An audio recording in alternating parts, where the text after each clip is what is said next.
Audacious Great Singing School Adventure, a fable, written and narrated by Robert Gottfried. Copyright 2021, Robert Gottfried. Published by booklocker.com, St. Petersburg, Florida. For Yolande. The Trio. The story begins with the music. It can't start with once upon a time, because time hadn't begun yet. The music, however, had been going on forever. And oh, what music! This music only resembled what we think of when we hear that word. It could transport listeners to places they never knew existed, to totally new planes of existence. The home jazz trio, a bassist, singer, and drummer, had been playing together forever. If there had been a hall, their music would have lit it up, dancing about like sparks off those big old crystal globes that used to hang in ballrooms. If you had been there, you just would have had to jump up and start dancing.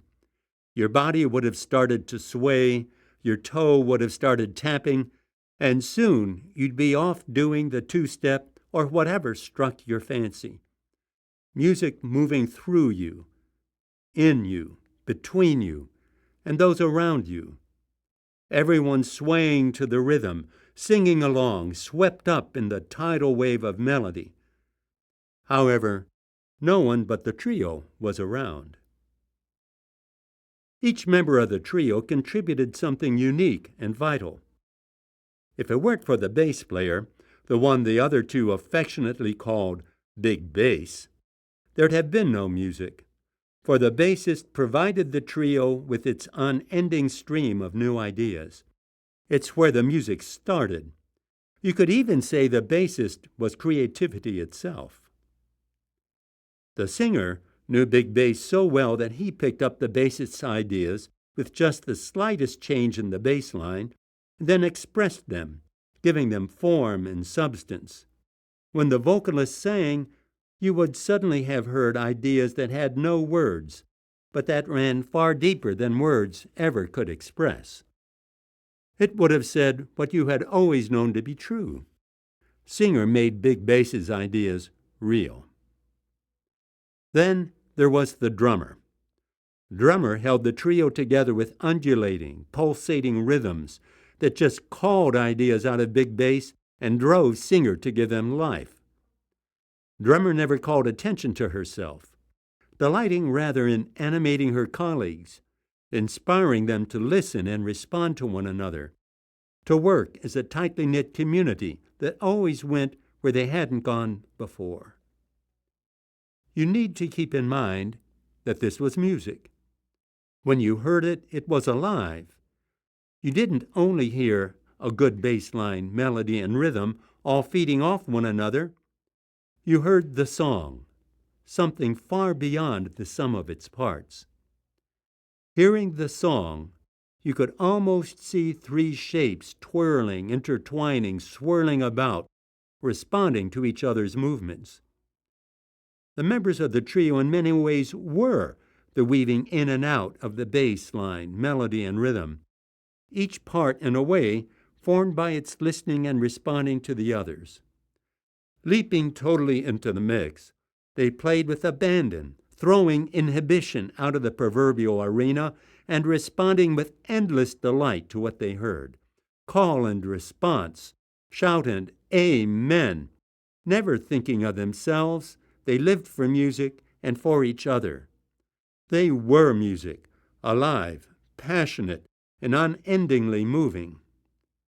If we saw humans so intensely, selflessly interested in others like this, so full of life, we probably would think they were crazy. But that's what the home jazz trio was like. Music never kept to a status quo.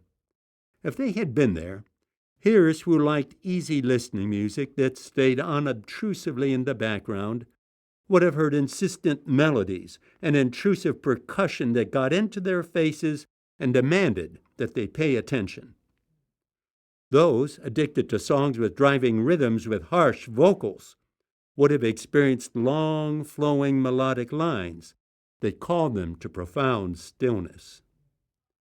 The serious intellectual sorts would have been invited to jump up and dance the chicken strut, hopping about to joyful childlike ditties. The thing about music is that it never left you alone. It met you where you were and challenged you to go to someplace new. But we're talking like there were listeners. We've gotten ahead of ourselves. The jam expands. Drummer knew bass very well. He was thinking. Something had to be on his mind. The music was pensive and introspective. So she called out to him, "Hey, what's up? What's on your mind? Let's have it." "Well, I've been thinking. When you and sing a riff, I never know what's coming. That's what makes it so much fun. I'm always surprised. When you come back at me, I get new ideas, new melodies, new sounds. And when I throw a new riff out, bang, you come right back at me with something I never saw coming." "That's true, of course, but it goes both ways," said Drummer. "You always come up with something new that keeps me going." "Hang on." At this point, Singer jumped in. "Everything you say about big bass is true, Drummer, but your beat pulls me out of myself. I can't help but come up with something fresh when I hear you both. It's never the same. That's what music's all about. But we've always been this way. So what's up?" At this point, Big Bass grinned a little and with a twinkle in his eye said, "What would it be like if we added some other instrumentalists to the jam?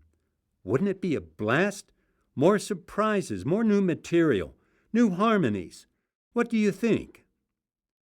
Singer jumped in. "Think of all the possibilities. We could have infinitely more sounds and rhythms, totally new kinds of music if we had more colleagues to work with. Having 3 players is great, but wouldn't it be marvelous to have billions?" "Imagine," added Drummer excitedly. "Just think of all the combinations of sounds we could have, all kinds of melodies and rhythms interlacing and intertwining with one another, playing off one another. What a jam that would be. Let's do it." After eons of animated discussion, Singer introduced a note of caution. "You know, we'd better think this through," he said. "We have to face the fact that we can't guarantee what the others will come up with. There's no way they can be as tuned in as we are. Isn't it a bit risky? What if they don't reach our standards?" To this, Big Bass responded while trying out a new riff. "Oh, I know. But isn't that the point? Isn't that what makes it all worthwhile? They contribute what they have to say. If we tell them they have to play the notes we give them and play them our way, what kind of music is that? I want to hear their contribution. That's what makes it an adventure worth pursuing." Looking to his right, he noticed Drummer, her eyes closed and her head nodding in agreement as she adjusted to the new riff and listened to Big Bass. He continued, "If they always did what we expected and played the way we wanted them to, what kind of music would that be? If they surprise us with what they come up with, that's part of what making music is all about. We might get sour notes, we might not like what we hear, or we might get a soaring riff. If we let them improvise with what we give them, then we have to accept whatever they come up with. That might mean we may have to stretch a bit ourselves. That's what it's all about, isn't it? Risky, yes, but oh, how exciting." At this, the others fell silent a moment and then in unison said, "Cool." So it started. They decided to have a jam, a music incubator with new musicians. To do this, first they had to have a hall and some musicians. So they invited space, time, matter, and energy into being. Now they had material to work with. Big bass might think, wouldn't a low rumbling sound be cool? So singer would call out, is there a rumbler out there? And a supernova would enter the hall. Or he might think, what about a whooshing sound? And singer would call out, and a stream would appear bubbling and whooshing enthusiastically. Once, singer asked if there were a mellow instrumentalist out there, and in wandered an elk, baying for all it was worth. And when bass player mused, wouldn't a clackety-clack sound add a lot to this riff?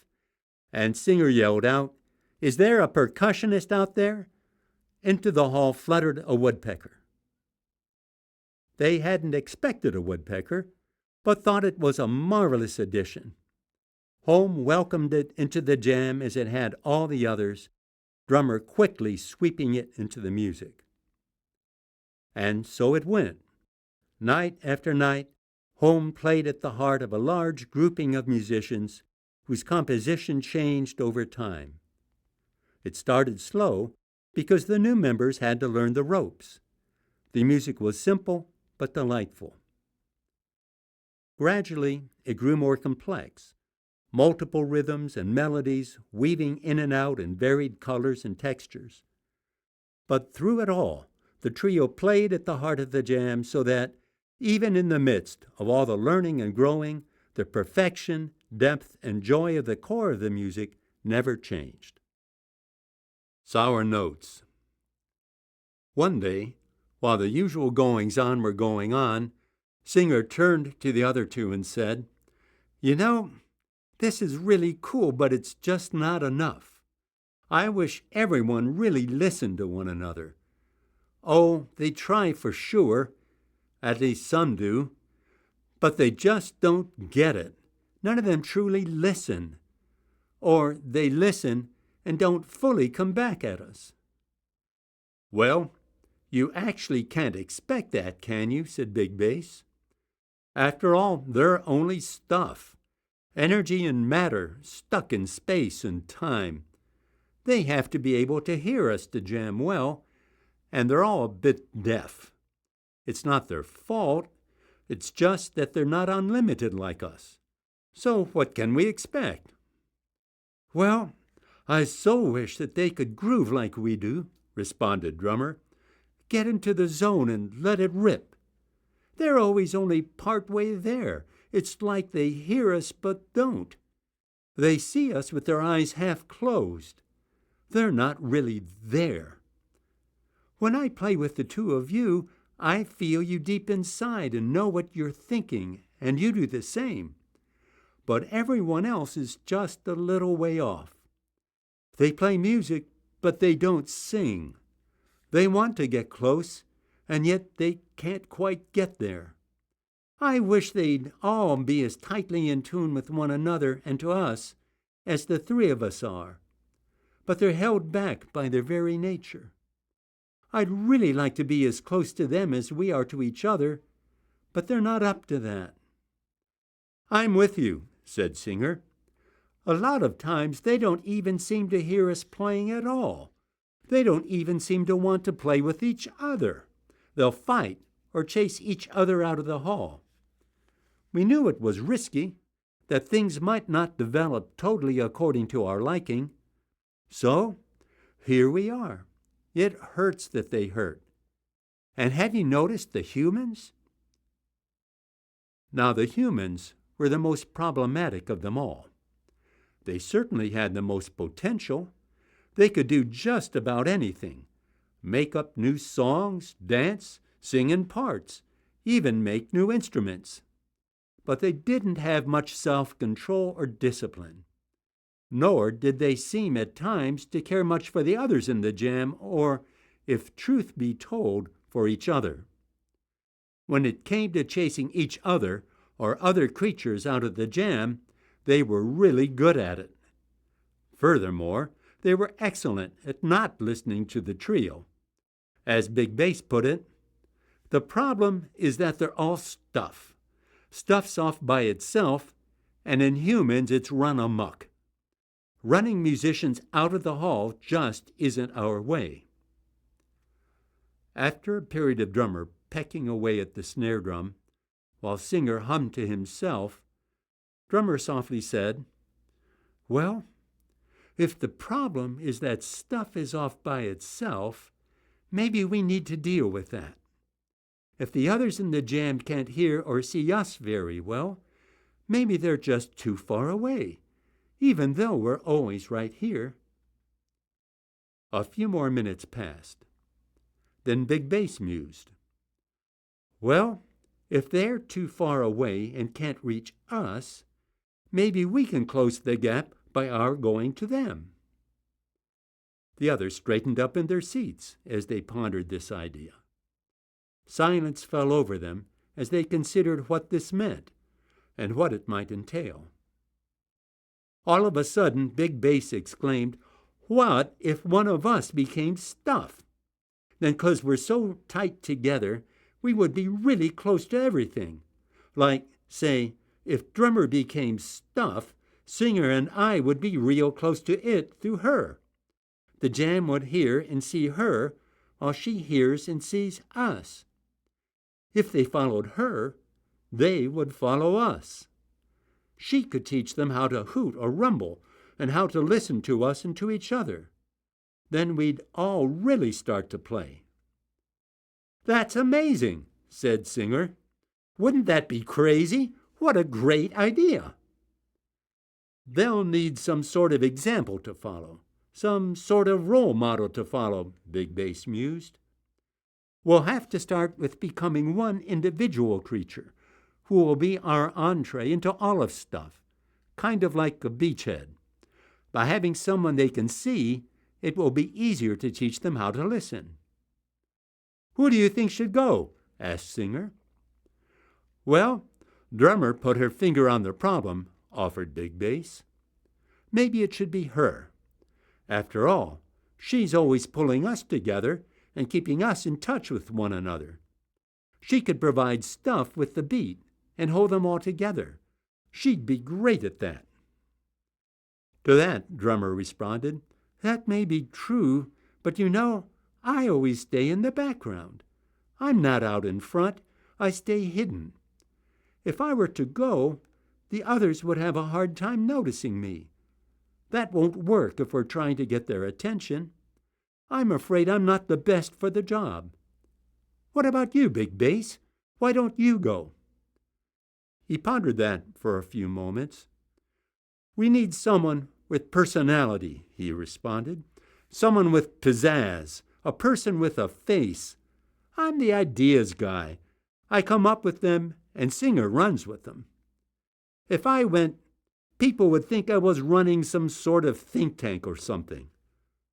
We need someone who can express what we're trying to do and get it across. A great communicator. What we need is a front man." At that, both he and drummer turned and faced singer. "Singer, you're the one out in front here," said Big Bass. "You're the most expressive of us all, always calling out and inviting. You take my ideas and give them shape. That's who you are. Why don't you go? You'd make a great teacher." Singer responded without hesitating, "Wouldn't that be a trip? I could set up a singing school and teach them how to make music that sings. That way, they'd have the chance to learn what it's really all about." There was a pause. Finally, drummer pointed out, "You know, it's all a bit risky." "How so?" said Big Bass. "Well, there's no guarantee that singer will be able to hear us as well as he did before. After all, he'll also be stuff." "Oh, I wouldn't worry about that," answered Big Bass. "He's singer. If anyone can pull it off, he can. However, he'll probably have to become some sort of stuff that knows it's something, so that he can communicate with others. Becoming a stone, for instance, might not work so well. Stones are pretty cool, but they don't think a lot, and when they do, they have a hard time getting their ideas across. The creatures that do communicate more easily usually take time to mature. So if he becomes one of them, it may take him a while to realize who he is, that he's part of the trio. We can't expect him to catch on right away. We'll have to be patient. Patience we have, agreed Drummer. And I have confidence in Singer too. But I figured I should at least point out the problem with stuff. After all, we've never done this before. This is a big divide to cross, so who knows? Big Bass paused a moment and then added, "There's one more thing." "What's that?" asked Singer. Big Bass continued, "Given the way all this stuff has been behaving, we don't know how it will react. It's free to do its own thing. Lots of things have been run out of the hall, even though we wished that hadn't happened. That's why we're talking about all this. Suffering and death, unfortunately, have become part of stuff. If Singer becomes stuff, he won't be able to avoid pain, maybe a lot of it, and eventually he'll die. Given the way things are going, Singer could have a pretty rough reception. We don't know exactly what will happen.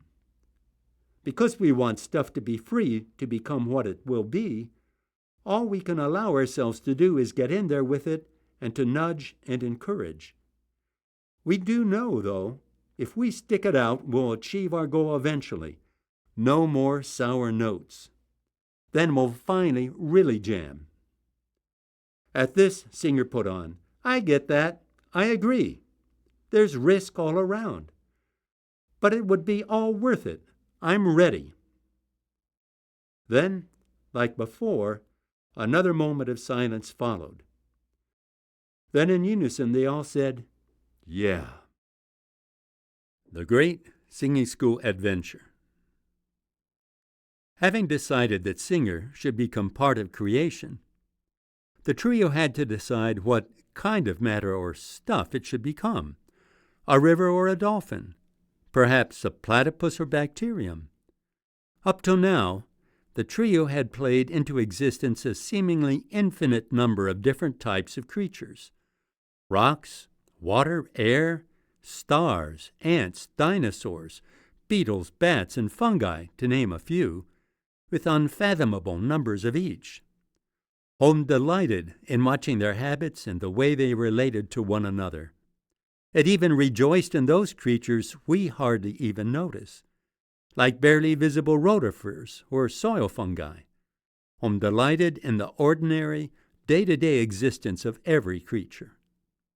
Yet, Holm did have a special place in its heart for humans, that most creative and yet disappointing of creatures. So, the trio decided on Singer becoming a human because that most problematic of creatures also offered the greatest possibilities. After all, if they could teach humans, they should be able to reach everything. The only trouble was there was one small hitch.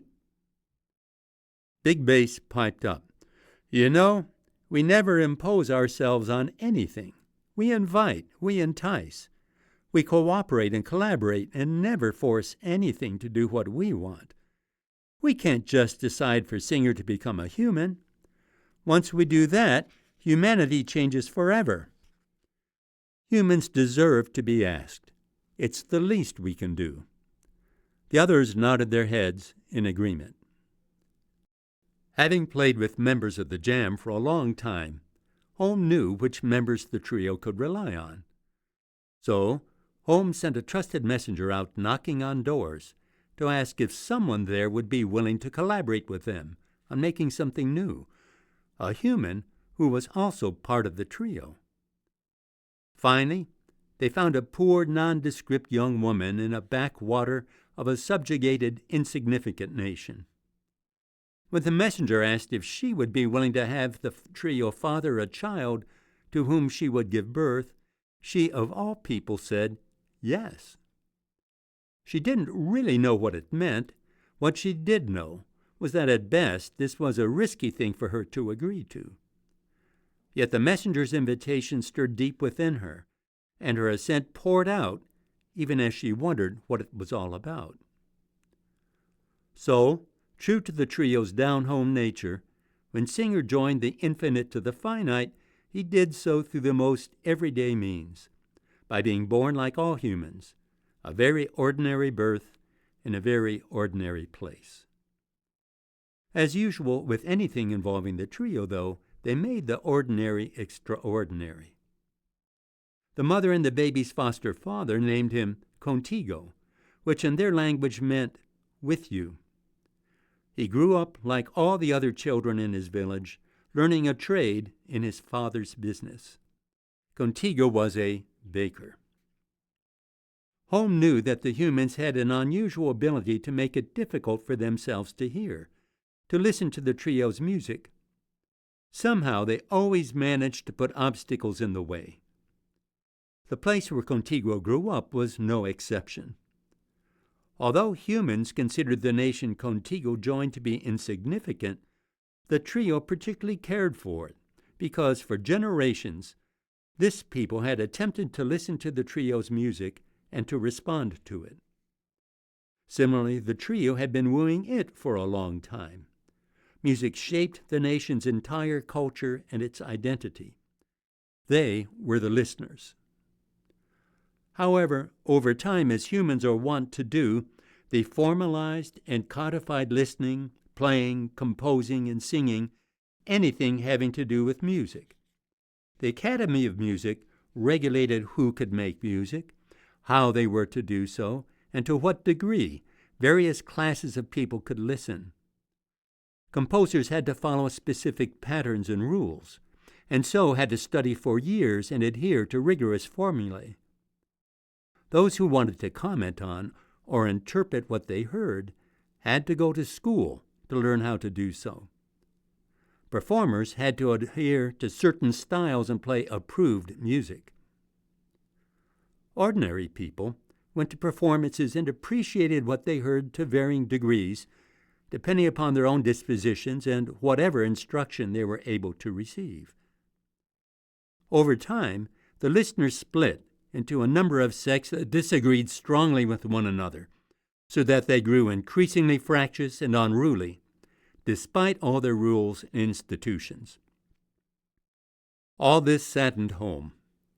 The Academy had taken the joy and life out of music, leaving the listeners with a gray, drab version. The listeners had started off so well, but ironically had forgotten how to listen. Now they couldn't even jam with each other, let alone with the trio. Not that there weren't those among them who still could sing, but they had to play alone or on the margin, and that wasn't the trio's way. The argumentative listeners, unfortunately, had to work all this out while living under a regime that didn't understand or respect them. The builders ruled over the listeners through puppet kings, having conquered them decades ago. The builders excelled at organization and at constructing roads, bridges, and other public works. They highly valued societies that functioned smoothly, just like the construction projects at which they excelled.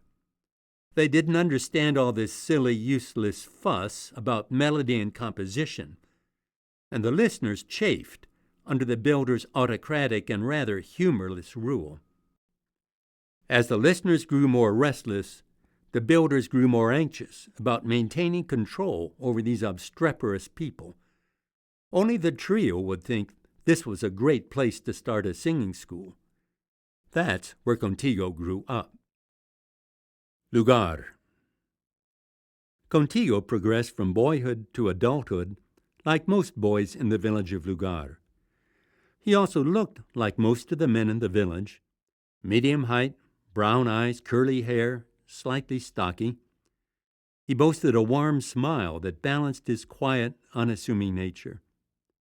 Contigo was the sort of man you seldom noticed, but enjoyed meeting when you did.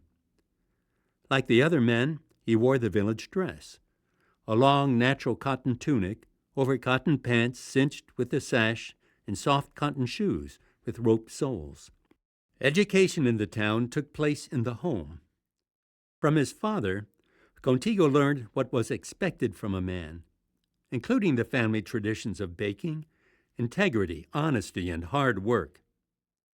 He came to cherish the texture of the dough as he kneaded it and formed it into loaves, watching them magically grow as the yeast worked invisibly from within.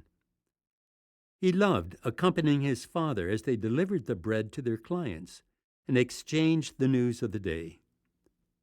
When his father passed away, Contigo took up his father's mantle of village baker, a time-honored, respectable, solid role. From his mother, Contigo learned the virtues of patience and perseverance as she maintained the home amidst the uncertainties and trials of daily life, which she accepted with a quiet spirit and open heart. Her uncommon ability to reflect deeply on the world around her rubbed off on her son, who, people remarked, seemed much wiser than one would expect in such a young man. Finally, from his parents and his community, Contigo learned the importance of relationships. He knew that his well-being depended upon the other's prosperity. He also knew deeply that it mattered personally to him that they do so.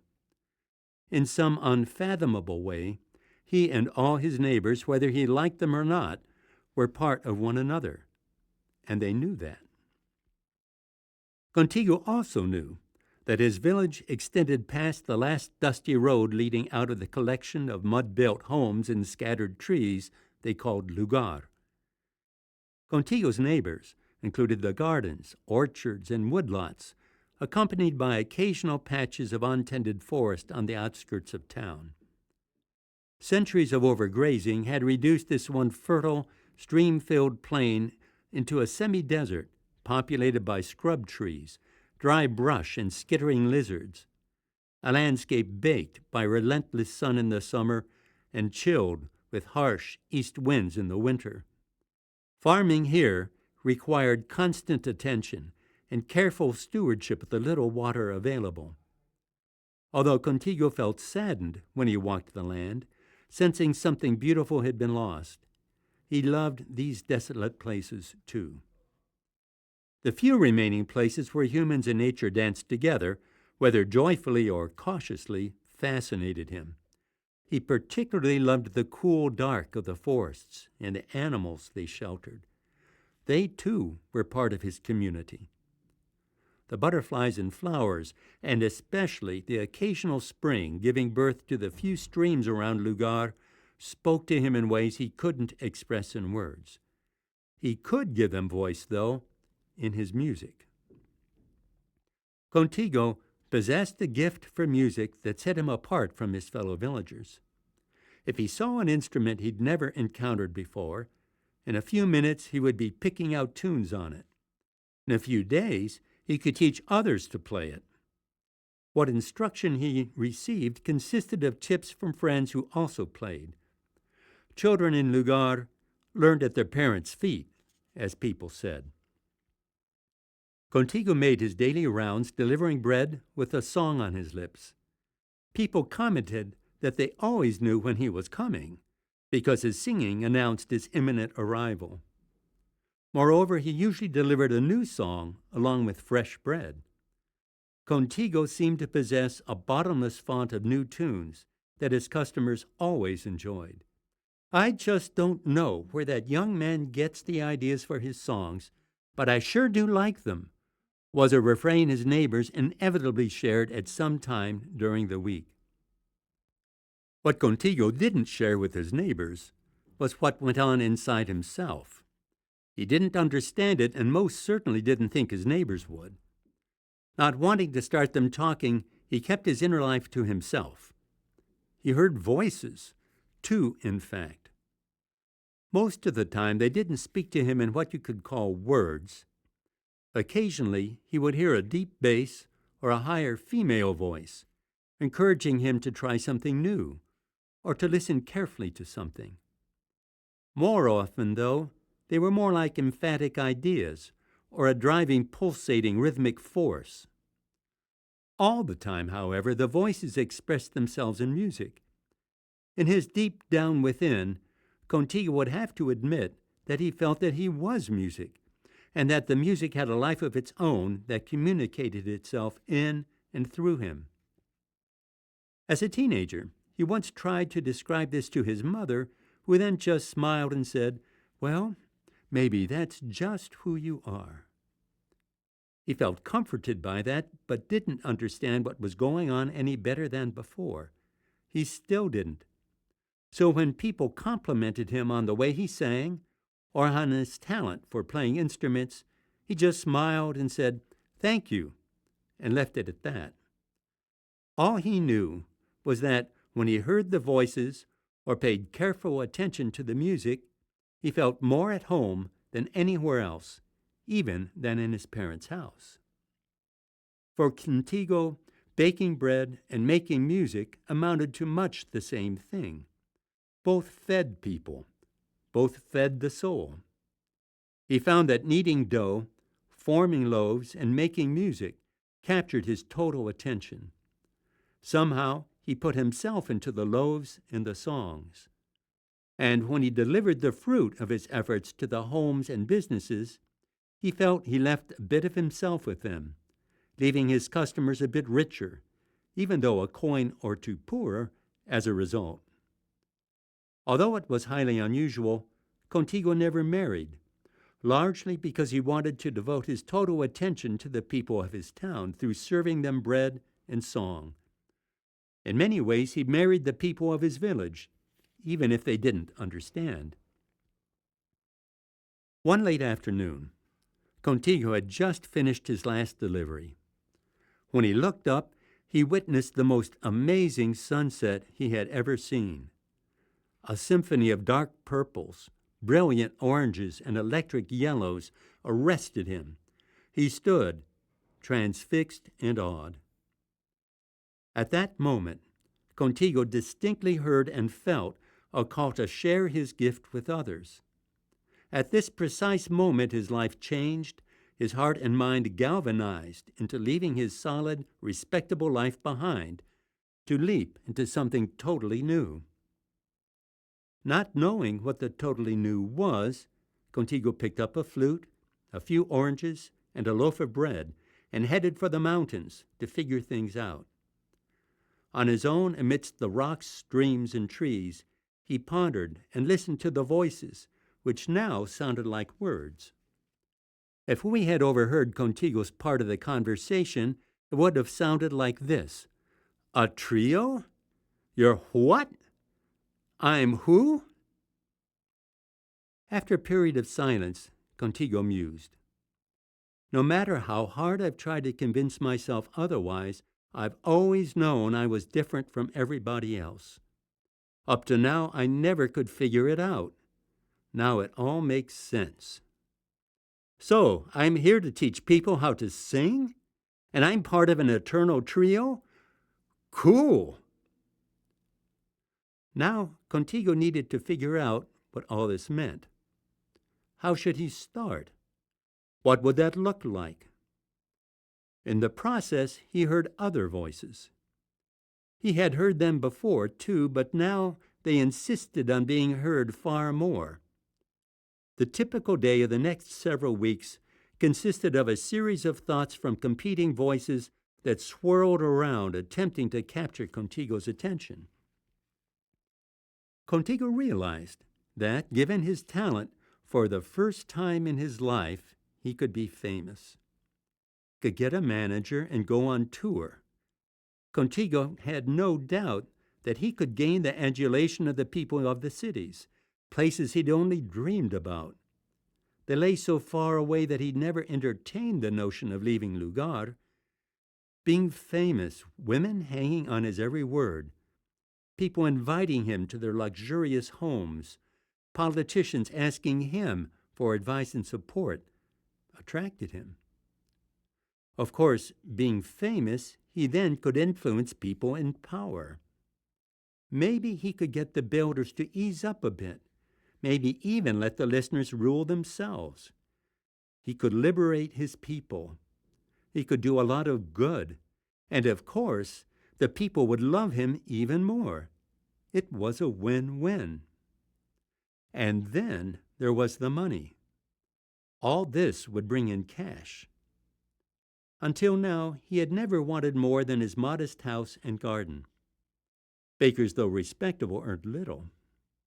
Now he had the potential for living in a fine house, with a courtyard festooned with climbing vines of red and yellow flowers, filled with tropical plants surrounding a fountain. Yes, a fountain that would flow day and night and fill his bedroom with its music. He could even have servants so that he wouldn't have to do everything himself. Of course, he then could invite his neighbors from Lugar over to share a meal. That way everyone would benefit from his wealth. It all sounded so exciting, so marvelous. Yet deep within, he kept hearing the voices countering these thoughts that said that, despite their attractiveness, these propositions were nothing more than empty lies. Over time, Contigo slowly came to realize that if he sought fame and its attendant opportunities, he would lose his very self, the very thing he had to offer others. He would be untrue to the music that flowed out of him and that touched others. He would cease feeding others and feed only himself, fooling himself that he was really doing all this for the benefit of others. With time, Contigo understood that the only way he could be true to himself in a new life would be to marry everyone, not just Lugar, to feed everyone by just being Contigo. Contigo knew he couldn't bake bread for all the listeners. There were just too many people to feed. But he could help them learn to sing, to hear the music deep within and learn how to let it out. After days of struggling with what that sunset meant, he finally knew. He was going to teach music. With that, the new, strange voices stopped, and Tigo actually heard a loud duet of "Yes" from Big Bass and Drummer. Then Big Bass said, "Contigo, we knew you would make the right decision. That would take you some time. Just be aware that it might not be as easy as you think. Once you start letting your music out, you're going to get some strong reactions. Some of them will be harsh. Don't think it will be easy." Contigo replied, "I hear you, but in Lugar, I've always gotten along great with everybody. They like to hear my music. I don't think I'll have much trouble. People like me." So with that, he returned home to Lugar. Now, when Contigo sang or played a tune, people noticed a difference. Whereas they always had enjoyed and appreciated his music, now it riveted their attention. No one could ignore it. Contigo now played with authority. It called you to make a decision to like it, run away, or reject it. Word started to spread that something new was afoot in Lugar, of all places. He started to draw attention. After a while, though, the people Contigo grew up with didn't know what to make of the change that had come over him. They refused to take him seriously. Only a few came to him for lessons. So he decided to move to the capital, where he had no history and where there were more people he could reach. There, for sure, people would take him seriously. The rehearsal. Shorttail, a member of the local squirrel community, found the whole situation intriguing and frustrating at the same time. For a while now, humans had been gathering in the park and making strangely attractive noises. He really liked the sounds. The people also kept putting food on the ground for him to eat, but when he tried to get closer to do so, they made ugly noises and kicked him. Shorttail thought it pretty mean that they enticed him with food and interesting sounds, and then hit him when he accepted their invitation. And then there was One Eye. That mangy yellow-striped cat bit off part of his tail when he hadn't been careful enough. At least Shorttail made him regret it. One Eye carried around a reminder on his face that he shouldn't mess with Shorttail. Unfortunately, One Eye seemed to take it as a special challenge to get back at him whenever possible. So not only did Shorttail have to deal with kicks from above, but he also had to keep an eye out for a mangy cat that kept trying to chase him out of the park. Yet because of the sounds and food, he kept coming back. While Shorttail and One Eye fought around his feet, Mutuku Bates sat in rehearsal, holding his clarinet and pondering the scene. His seat under the tree offered only a partial reprieve from the stifling heat. In the dry and dusty square, the tree hardly offered the amenities that students at the academy enjoyed. He bet they didn't have to contend with squirrels and cats during their rehearsals. He also suspected that gnats didn't keep diving in their eyes as they attempted to follow the notes on the page. At least the large and sprawling tree offered shade to him and most of his fellow students. Mutuku sat munching on his sandwich when he wasn't playing because he didn't want to take the time away from rehearsal to go back to the house for lunch. After all, he might miss something. That's why, during rehearsals, he and the others ate the lunches they brought with them when they had a few measures of rest. Neither his parents nor Mutuku, when he was older, could afford to buy a clarinet, let alone pay for all the prerequisites to get into the academy. With 7 brothers and sisters, his family had no money to spare. So, he knew little about scales, harmonies, counterpoint, and all those little niceties the Academy stated were necessary to have under one's belt before beginning to study an instrument. His parents had lacked the resources to send him to school, and Mutuku had to work 10 or 12 hours a day just to make ends meet. Life hadn't been easy. He lived at home with his parents and several siblings. Whenever he could, which wasn't often, he would flee to a little garden not far from his lodging where he could soak in the quiet. During these respites, he sometimes sensed a profound silence that, without words, spoke deeply to him. Although he did not know what the silence said, he would return home focused and replenished. Unfortunately, in those same moments, though, Mutuku also had to confront the dreadful reality that he desperately wanted to learn to play and that nobody would take him on, instrument or no. That was the world Mutuku inhabited until recently. A few days ago, he saw the handbill for the One and All School of Music. Mutuku had never heard of this school before, and evidently neither had anyone else.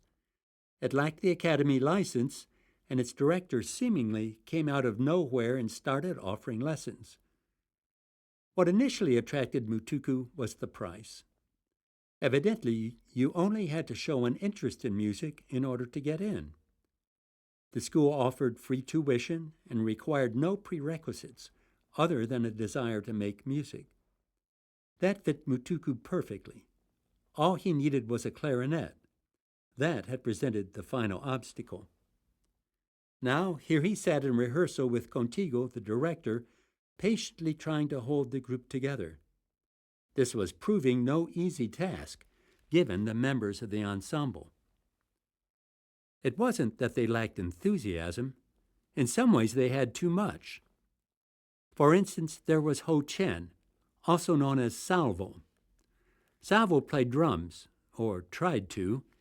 If you've ever known someone who periodically bursts out with the most curious comments when you least expect it, you have some sense of Salvo's rhythm. The most charitable members of the ensemble characterized it as novel and inventive. Others merely grimaced at the thought. Salvo's approach to percussion grew out of his personal sense of rhythm. He had none. His parents died when he was young, and his relatives, while loving, had little time to supervise another child.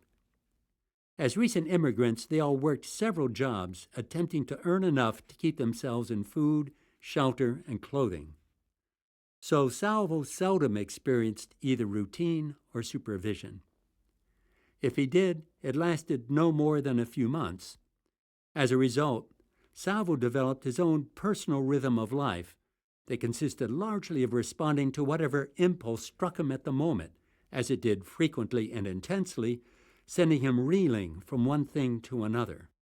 Then there was Brenda Sharp. Brenda, a budding soprano, believed that pitch was relative. She held forth that notes on a page provided general guidelines as to whereabouts on the scale one should try to sing. Holding to the probabilistic approach, she felt that if a note went up from the previous note, all you had to do was go up. How much you went up mattered little, as long as you did it with great enthusiasm. The same, of course, applied to notes that went down. Brenda heartily believed that gusto trumped pitch any time. Although her colleagues in the chorus agreed with her in her presence, when the ensemble played and Brenda entered the fray, they hunched down behind their music stands and concentrated on their notes. Her fellow students never tried to encourage Brenda to stick to a standard notion of pitch because no one ever tried to convince Brenda of anything. As an only child of wealthy listeners who had tried for years to have a child, Brenda received attention and praise more than sufficient to raise an army of highly fulfilled and self-confident young adults. Because whatever she did was marvelous, she never compared herself to others or felt the need to find out what others thought or did. This held true for everything she did, but especially when it came to her singing. So she graciously, enthusiastically offered her voice to the world whenever given the slightest opportunity. As a whole, however, no one failed to listen better than Gerardo. Gerardo had an unlimited faith in his own ability. Given that he knew he had a better sense than anyone else as to what the music was about and where it had to go, Gerardo played his trumpet as loudly as possible so that everyone else could take their lead from him and follow along. When they didn't, he had the habit of stopping in mid-phrase and admonishing everyone else that if they would just listen, the ensemble would tighten up and really start playing music. Gerardo grew up in a household of athletes. His father had played on an all-star soccer team when he was in school and still shone on the field in the local league. His mother and two brothers excelled at baseball. She coached the local team, which consistently played in the league finals. Then there was Gerardo. Gerardo excelled at being the last person chosen to play on a neighborhood pickup game, regardless of whatever they might be playing. When finally chosen, he was assigned the position that held the least probability of harming the team, often right field or second reserve center field. As a result of his unfortunate lack of physical prowess, he always felt on the margin at the dinner table, where conversation inevitably revolved around the world of sports, on the margin of the neighborhood gang of kids, and generally on the margin anywhere. So when he discovered that he could play the trumpet, he decided he would never be on the margin again. And so it went. Gerardo would boldly proceed where none had gone before. Brenda would hold forth above the boiling mass of notes with great enthusiasm, and Salvo would wander about, offering a potpourri of rhythms of varying tempos and genres. Meanwhile, Mutuku and the rest of the group did their best to hit their notes with varying degrees of success. Despite all this chaos, somehow Mutuku knew he was in the right place. He had never heard music like Contigo's. Contigo had never studied at the academy. Nevertheless, he could pick up any instrument and master it in no time. When he sang or played, his music moved people in unusual ways. For many, it drew them in, expressing a deep longing. It repelled others. It was hard to be indifferent when Contigo played. The director himself, however, didn't stand out. Contigo's dark, curly hair with complexion to match, brown eyes, thick eyebrows, and average height made him blend well into a crowd. Contigo was the poster child for every man. So were his clothes. His slightly worn trousers and open shirt could have served as camouflage in a city crowd. If you didn't know he was the one playing the music or conducting the ensemble, you would pay little attention to him. Mutuku remembered the first time he met Contigo. He was sitting on a bench across from the hardware store when the stranger started to pass by, stopped when he noticed him, and struck up a conversation. Introducing himself as Contigo, he asked him what his name was, where he was from, and who his family was. All the usual starters people around here used. Then he said, "You always wanted to play clarinet, haven't you? Have you found someone to teach you?" Mutuku had never shared this dream with anyone other than his parents and one brother. So he replied, "How did you know? I haven't told anyone about that." Contigo responded, "Well, I just kind of knew. It shows all over your face, and I guess you can't afford a teacher, right?" It went on from there. For Mutuku, talking with Contigo even for the first time was like hanging out with his best friend, the one who knew what he was thinking or wanting without ever saying anything. Somehow, Contigo knew what was going on inside, including all the things Mutuku most cherished and most regretted, even the things he hoped desperately that nobody would discover. For instance, he somehow knew that Mutuku had a bad habit of stealing small objects from stores, figuring that fingering small things wouldn't hurt anyone. He also knew he was ashamed of how he had bullied his little sister, only to have her die when she was only 10. Yet Contigo seemed delighted with Mutuku, who somehow felt strangely at home, even when he was around him. So when Contigo invited him to join the students, saying that he would find him a clarinet and give him lessons for free, and that he would learn a lot about making music if he joined the group, he did, and here he was. For others, however, Contigo was the stuff of nightmares. Mutuku's uncle, for instance, spent his days as if behind a tall fence, only answering the door knocker and communicating sparsely when absolutely necessary.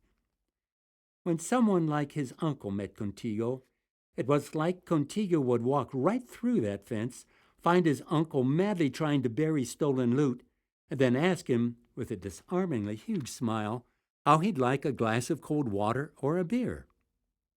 These people typically responded by desperately trying to repair the fence and shoo Contigo out, or by taking a fallen plank with the hopes of beating him with it until he left. It was hard to be complacent around the music teacher. Contigo amazed Mutuku. Somehow he never seemed nonplussed or put out. With astonishing patience, he worked with each person, encouraging her and suggesting how she might improve.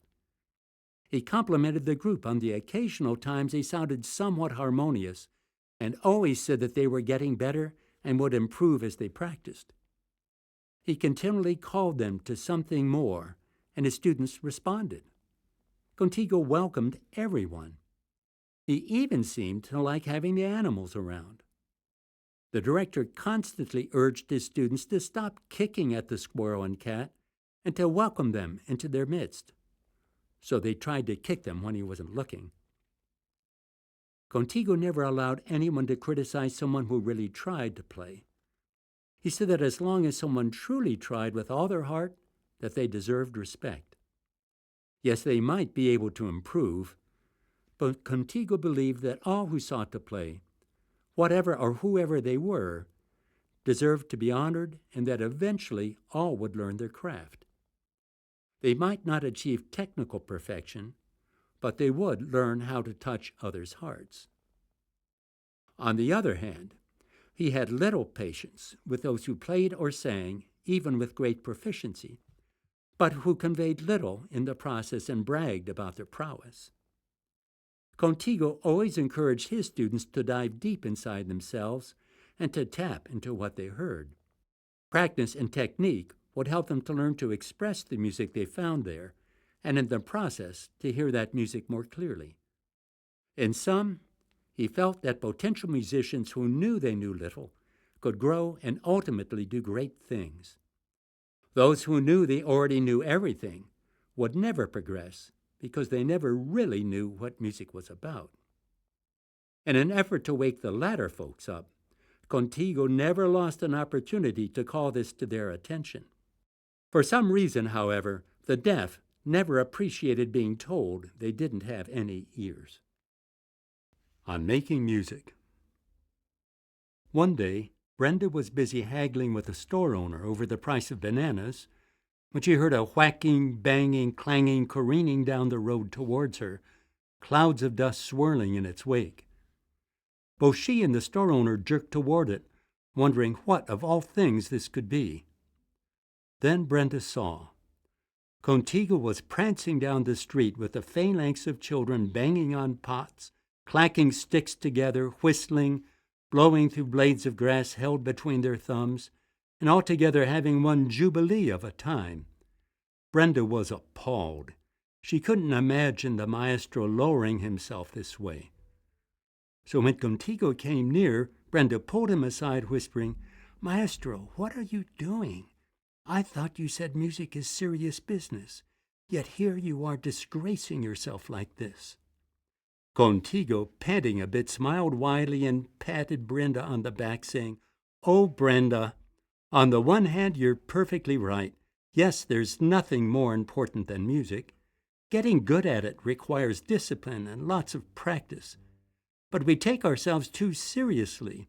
The music is what matters, not us. After all, we don't call it playing music for nothing. All these children may not have the chops you do. In many ways, they're the best musicians we've got." With that, he turned to the faces grinning up at him and said, "Race you to the tree!" And off they ran. Yasmin Nguyen, a petite young brunette dressed in business casual and toting a clipboard, grumbled as she headed towards the park. As the only female staffer in the city engineering department, she chafed at the assignments her boss continually gave her. Last week, she had had to tell a landowner to fence his goats to keep them out of a neighborhood park. Then she had had to address a meeting of mothers concerned about holes in the sidewalks. Now she had to meet this Contigo person.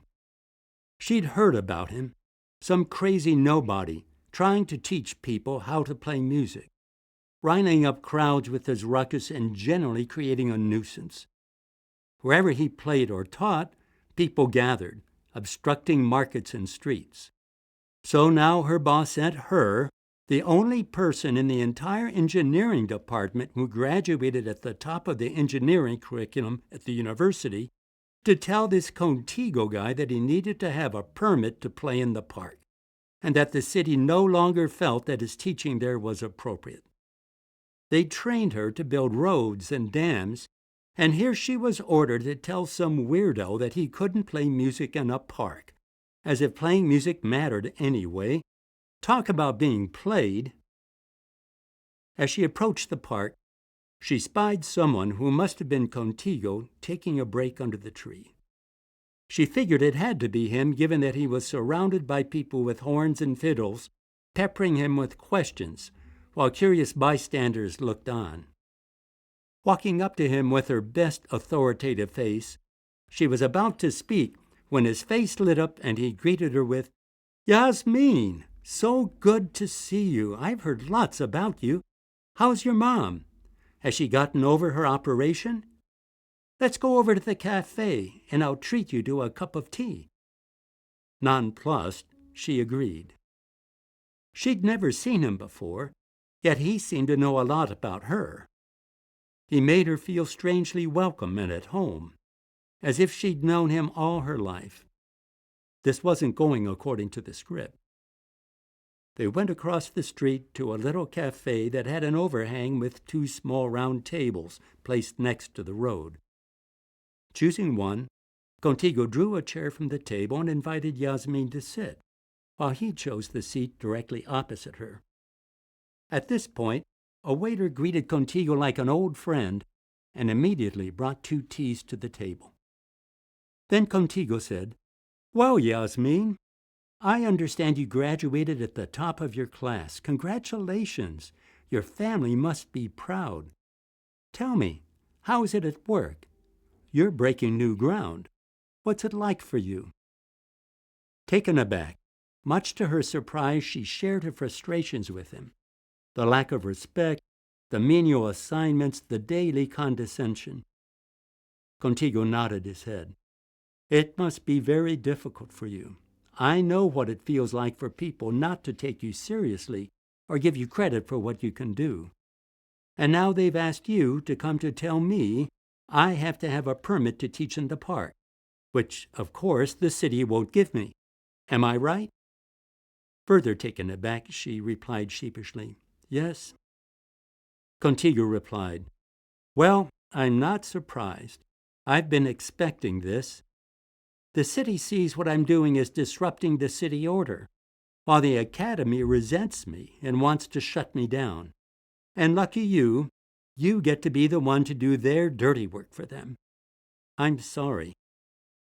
Yasmin smiled sadly. She actually liked Contigo. "Mr. Contigo, why don't we just wait a while? Why don't I go back to the office and tell my boss that if you have to leave the park, you'll just end up holding classes elsewhere and disrupting things there? That perhaps we should analyze the situation a bit more? That will gain you a bit of time to see if you can't come up with another place to play. What do you think?"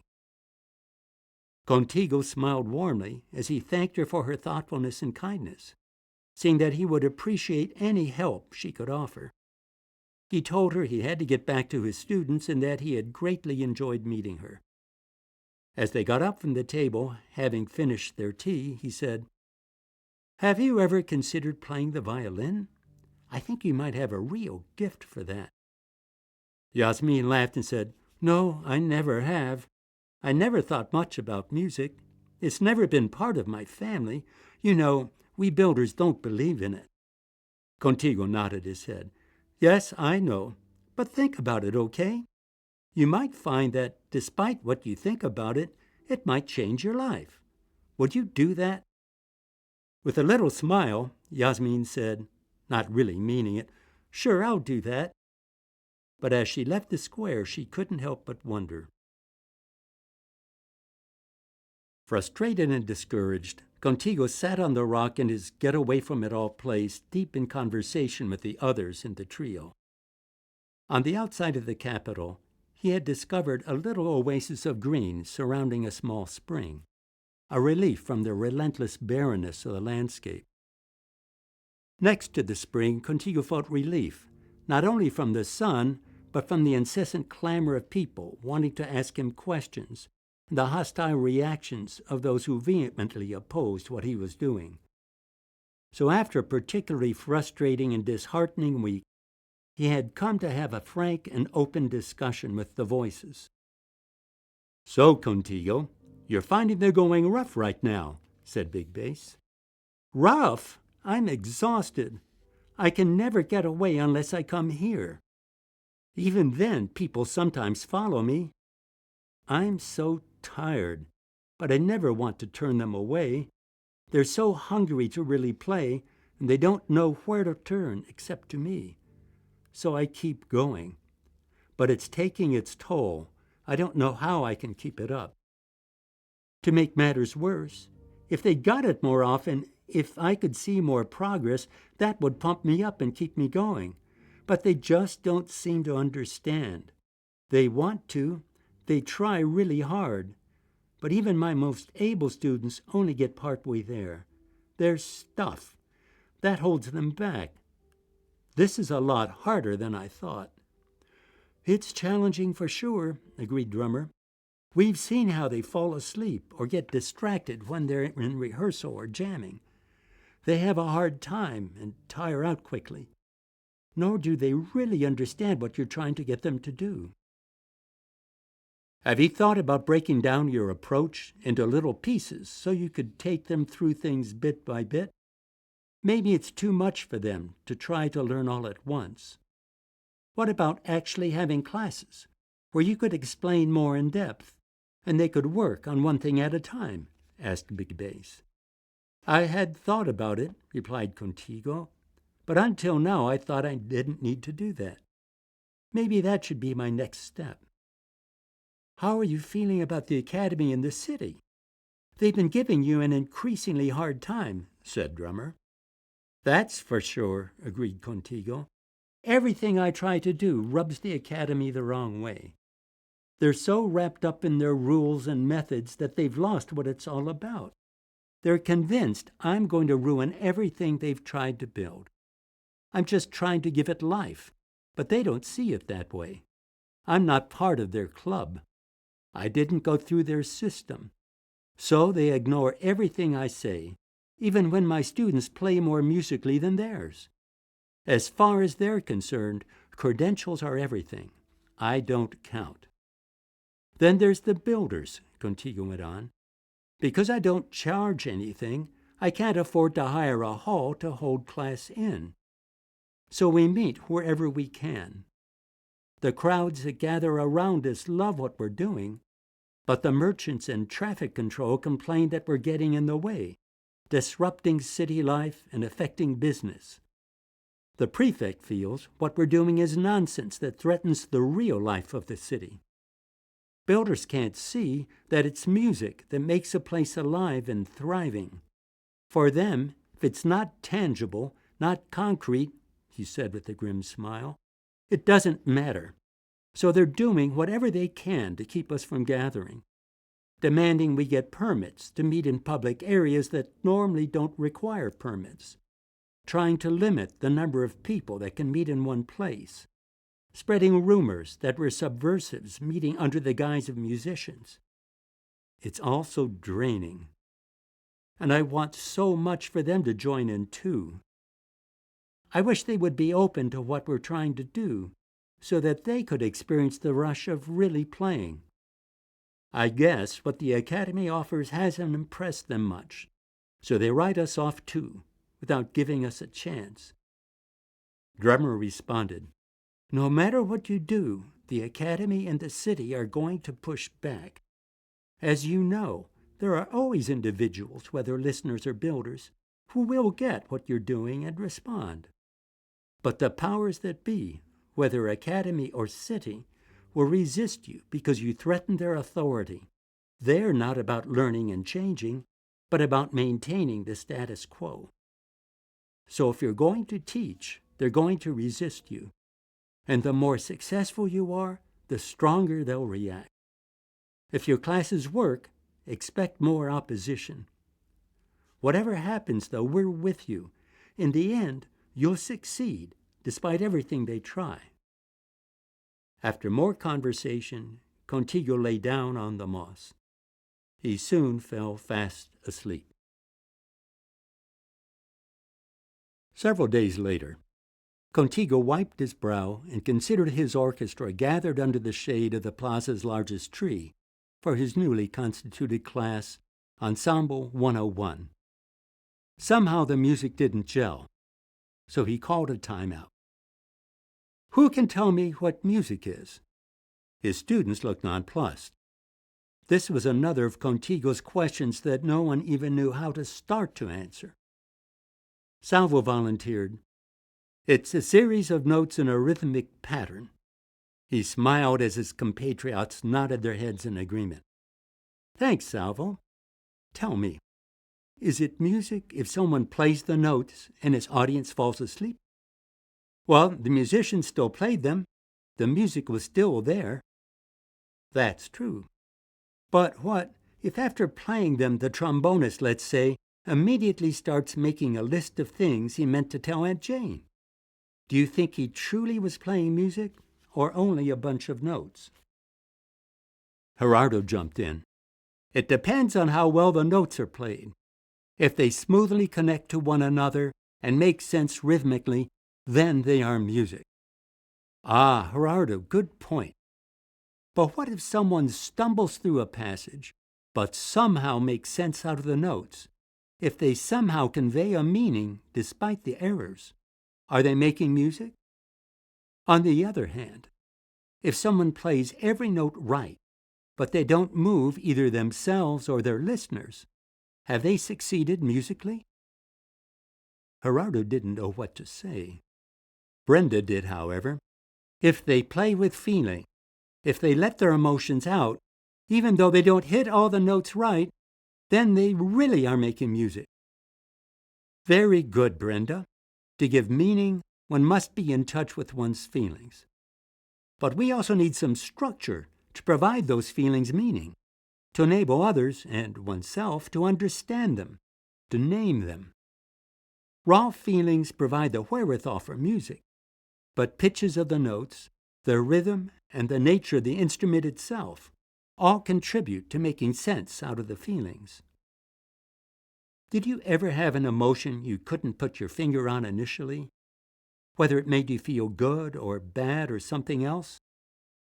If you couldn't figure out what you were feeling, didn't it make you uneasy? Yet when you finally figured out what it was about, you understood. Those feelings then had meaning. Notes, rhythm, pattern, harmony, instrumentation, all help us interpret our feelings to give them meaning. Emotion without structure does no one any good. Structure without feeling goes nowhere. It says nothing. At the mention of structure, Salvo winced. He didn't like to practice. The idea of discipline repelled him. Yet Contigo seemed to be saying that structure mattered if you really wanted to play. He had always played alone. The idea of restrictions, of having to listen to others and take them into account, seemed insurmountable when added to having to work on his technique. He felt discouraged. So, Contigo continued, how do we play music? For someone to really play, to sing their music, they need to get in touch with the music that runs deep within them. Everything has music in it. The rocks, trees, dogs and birds, flowers, sky and clouds, stars and moon, and yes, people too. Most other things have no difficulty singing. They don't pretend to be things they aren't. But people insist on it. They want to be prettier, stronger, smarter, more powerful, more likable. So they act in ways that, they hope, will convince themselves and others that they indeed are something different than they are. They fool themselves. So the music they play sounds artificial. It doesn't really mean much because it isn't authentic. It doesn't speak truth. When they hear themselves play, although they may try to believe that it's beautiful, deep down they know that it's all a sham, regardless of how proficiently they play the notes. At this point, Gerardo grimaced and sank lower in his chair. A real musician humbly recognizes their good and weak points and welcomes them all. Such a person then can tap into who they really are. That's the foundation of their music. When they truly can hear what's deep inside, as opposed to what they like to believe lies there, then they have real emotions to share. When such a person develops enough proficiency to be able to convey, however haltingly, what they hear, to give it structure and meaning, then they express who they truly are. They come alive. Their music lifts them up and gives meaning to both the highs and lows of their life. Contigo wasn't sure where to go next with all this. It was one thing to get them to see that they needed to be true to themselves if they truly were to play. But how could he communicate what jamming was about when they had never experienced it? Then he heard a familiar female voice. "Singer, when we're jamming, what makes it such a trip? Why do we totally lose ourselves in it?" asked Drummer. Contigo thought and replied, "Jamming's not about any one of us. It's our doing it together, the sharing. We listen and respond to one another. That's the magic. That's what makes it joyful." "Well then, help them see that it's not about just us and them, but about sharing with everyone that really makes music," urged Drummer. So Contigo took another tack. "Tell me, guys, what do you think? If no one is there to listen to them sing their music, does it matter? Mutuku chimed in.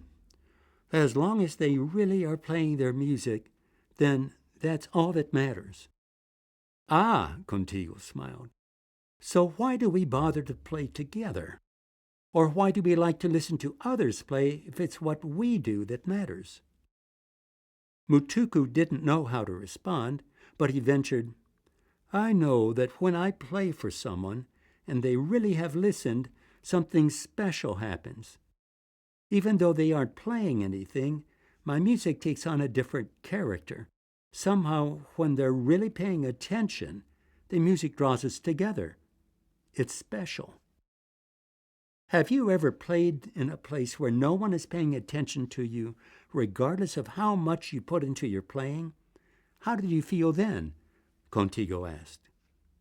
Mutuku replied, I felt ignored, unimportant, rejected, insignificant.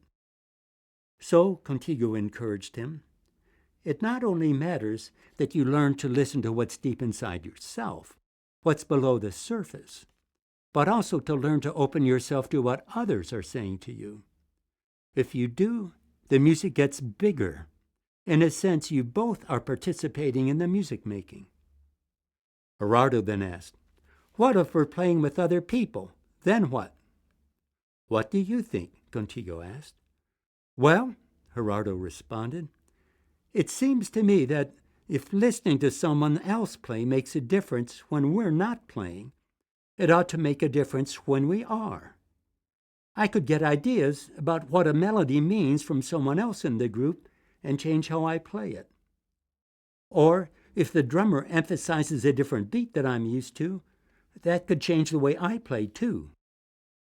Gerardo felt unsure. This was unfamiliar territory. You've got it, Gerardo. Very good. When we all listen to each other and respond to what we hear, the music grows and takes on a life of its own. It's bigger than all of us. This especially is true when we improvise. The music then comes alive in the give and take, the call and response of everyone.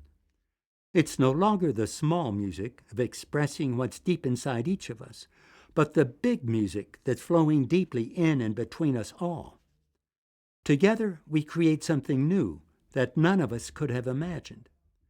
At the heart of all this is listening, of getting ourselves out of the way so that what we already have deeply within all of us can emerge. Even more, if we can share this process with an audience that came to listen, the music flows between us all and grows even more. Brenda stared at her hands while she pondered Contigo's words. Somehow they hurt, even while she knew he was right. Although she loved being emotional, Brenda realized that she'd rather avoid this new, unaccustomed sensation. She certainly didn't want to let this feeling out. Remember, continued Contigo, the music gets larger the more we all learn to tap into what's flowing within and between us. So encourage one another. When someone totally messes up, let them know that that's just fine. Help them know you appreciate and honor what they did, that they themselves matter more than how well they played, and mean it. Give them the courage to keep playing and to play from the heart regardless of how good they are at expressing what they hear. When we learn to hear the music flowing in each other, we've truly learned to listen to one another. We've become an ensemble. One last point, Contigo grinned. Don't discount the rocks. We can jam with anyone. Rocks, trees, brooks, or birds. Rocks and trees may challenge us the most. They play a lot slower than we do. But if we slow down too and really listen, we can hear their music and learn to play along. That's the biggest music of all. By the way, that's why I like rehearsing on the dirt under this tree, in addition to its shade. Let's have some lunch. Mutuku, Brenda, Gerardo, and Salvo left with the other students, walking together in silence. Finally, Gerardo said, Well, what do you think about what Contigo was saying? More silence. Salvo finally admitted, "I'm afraid there's a whole lot more to this music-making business than I realized. I'm discouraged. Looks like a lot of work, and I don't even know how to start playing with others like Contigo was saying." At that, both Brenda and Gerardo nodded their heads in agreement. Each admitted that they had difficulty listening in all the ways Contigo had described. They wondered if they could go on.